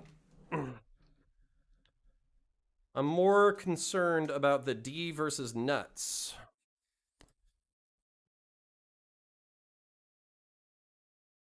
(2022) North Carolina State violated the state's constitutional election clause by twice. Rejecting congressional districts enacted by the legislature and eventually imposing quatron districts on the people of North Carolina. I don't give a fuck. We'll see. We'll see if it's the end of the world as Vaush is predicting. Are you planning on watching the Vaush Manifesto? Yes, not tonight. 13 hours, what the fuck? Yeah, exactly. Thoughts on Ted Cruz? He's my guy for 2024. I think Ron DeSantis is going to wipe the floor with him. So good luck with that. It's like 7 hours, but yeah, you won't be able to review it all on stream. You will be able to develop a more accurate view on Vaush, though. Yeah, I could just watch the Vaush segment, though. I want to slap half your retarded chat. Yeah, well, that's great. Lauren is history's greatest monster. True. Counterpoints. I'm just going to say this as a Minnesotan. The protest drew in too many coasties who couldn't find Minnesota on a map. If my fellow Minnesotans want to protest, fine, but other people need to fuck off. We're passive-aggressive Germans, Scandinavians, and Somalians. We'll sort it. Very true, King. Counterpoints. Break down the Vaush Manifesto into several parts. Okay. Rip the guy from The Godfather as well. Shinzo Abe. Yeah, poor Shinzo. Just encouraging his people to fuck, and he gets fucking shotgun blasted. Poor bastard. What is the thing you're using? It's called a Theracane. I use it to stab the knots in my back when I start getting headaches while I'm streaming. Thoughts on Russia potentially regaining Alaska? 0% chance. Bro back, that camera off. Your face is so big. Is this better? Is that what you wanted? I think this is what Jesse Lee Peterson wanted. So we're going to continue for at least a minute like this. Fave EDC, everyday carry. Probably Glock 19. Counterpoints, based true scum. True. Hey man, how do you feel about Warhammer being co-opted by fascists? I've never found a bigger wealth of history enthusiasts than sharing tables in Warhammer. Don't talk shit about them too much. They're my friends. I don't care. I don't think they're, I think that's the actual fascists. Watch my video on fascism. There's very few real fascists in the world. Fuck, do I need to plug that video too? Dude, just subscribe to my shit and watch Know Thy Enemy Fascism. You'll find that being into Rome and Germany is not fascism. So, all right. I made my point. Don't challenge me to do cringe things on stream. I will do cringe things just to spite you. Thoughts on American Solidarity Party platform? As someone who's been shifting right socially but more left economically, I found them pretty interesting. I'd be curious, but I wonder if that would be the Nosbol vortex, basically. I'd check it out, but I'd be wary. If you're going to do such an atom, you need a sitch. Sorry, but you're more of an atom. Yeah, that's fine. Counterpoints. Gays are because of hormonal abnormalities on the brain during gestation. Not just the brain, but the body as well. Trans rights aren't the issues. It's taking rights from others that's the issue. Sure. But we have to fight out those lines. At Counterpoints, how far do you take trans rights? I support adults with gender dysphoria transitioning, but we have to protect children from social contagions. Yeah, so one of the things I'm going to repeat misinformation because this is Twitch after all. Twitch and YouTube. So, one of the things that was interesting about a study that supposedly got released was that it's like out of 100,000 people, 300 people identified as trans and only 10 people sought medical transition. So out of the 290, how many of those people are going to either detransition or never transition? And they're basically buying into the NB label rather than like what we think of as binary trans transition. And so, kind of how do we delineate that? And also how do we double check and triple check? The main problem is particularly so I think for most female to male transition, that's pretty easy.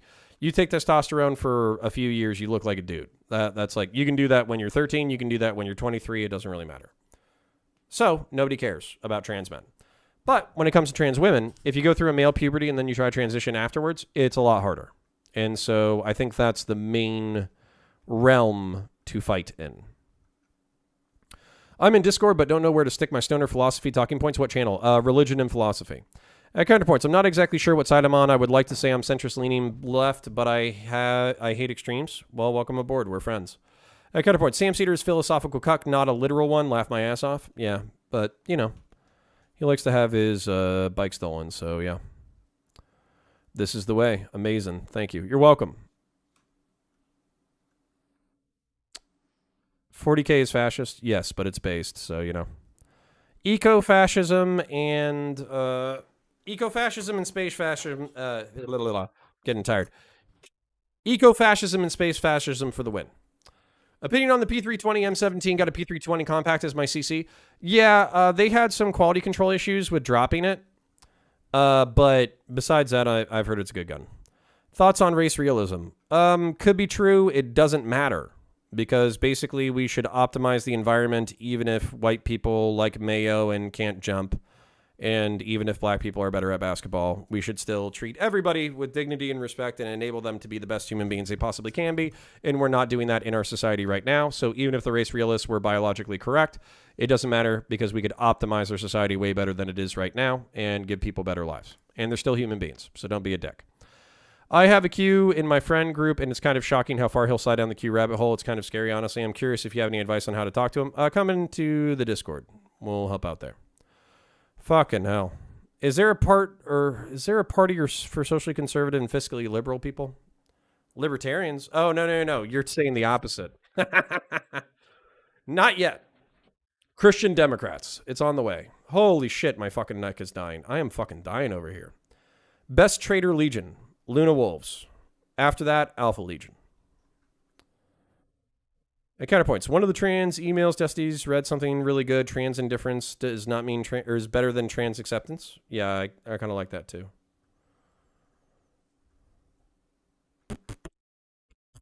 Fascist humanism. Political corporatism for all of humanity. I'm racist against aliens, but not against other races.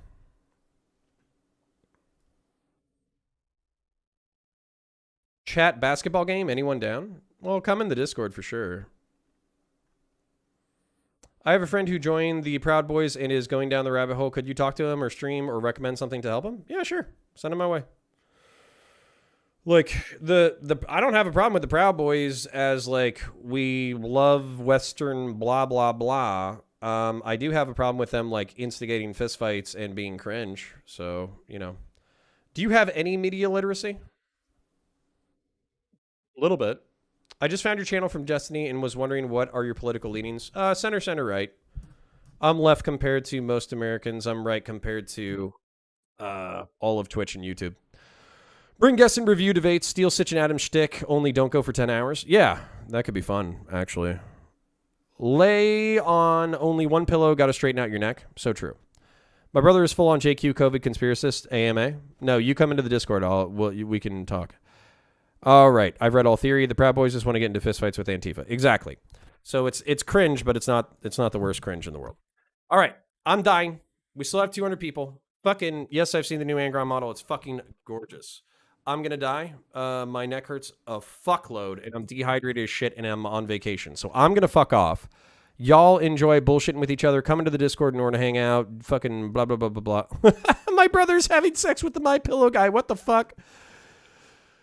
I love y'all so much. I don't want to say goodbye. All right, let's go raid. Twitch people, hang out with me. Dylan was nice enough for you to fucking raid into me. Be nice enough to hang out with me so I can raid into somebody else. Oh, fucking hell. And thanks, Dylan, for that. That was fucking beautiful, by the way. What a good dude. Who is it? Who's that fucking guy? There's some fucking big motherfuckers that we know. Blah, blah, blah. Dude, are you fucking serious? Nobody's fucking live. All right. Fucking... Sure. Enjoy that. I don't know who this motherfucker is, but y'all are about to go watch him play fucking Fortnite. So I don't know if that's cringe or gay or whatever, but... It's going to be gay in the fun way.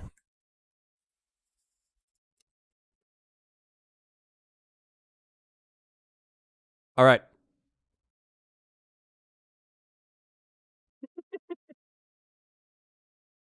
All right. I love y'all. Bullshit with each other. Have a beautiful night. Appreciate y'all. Catch you in the next one.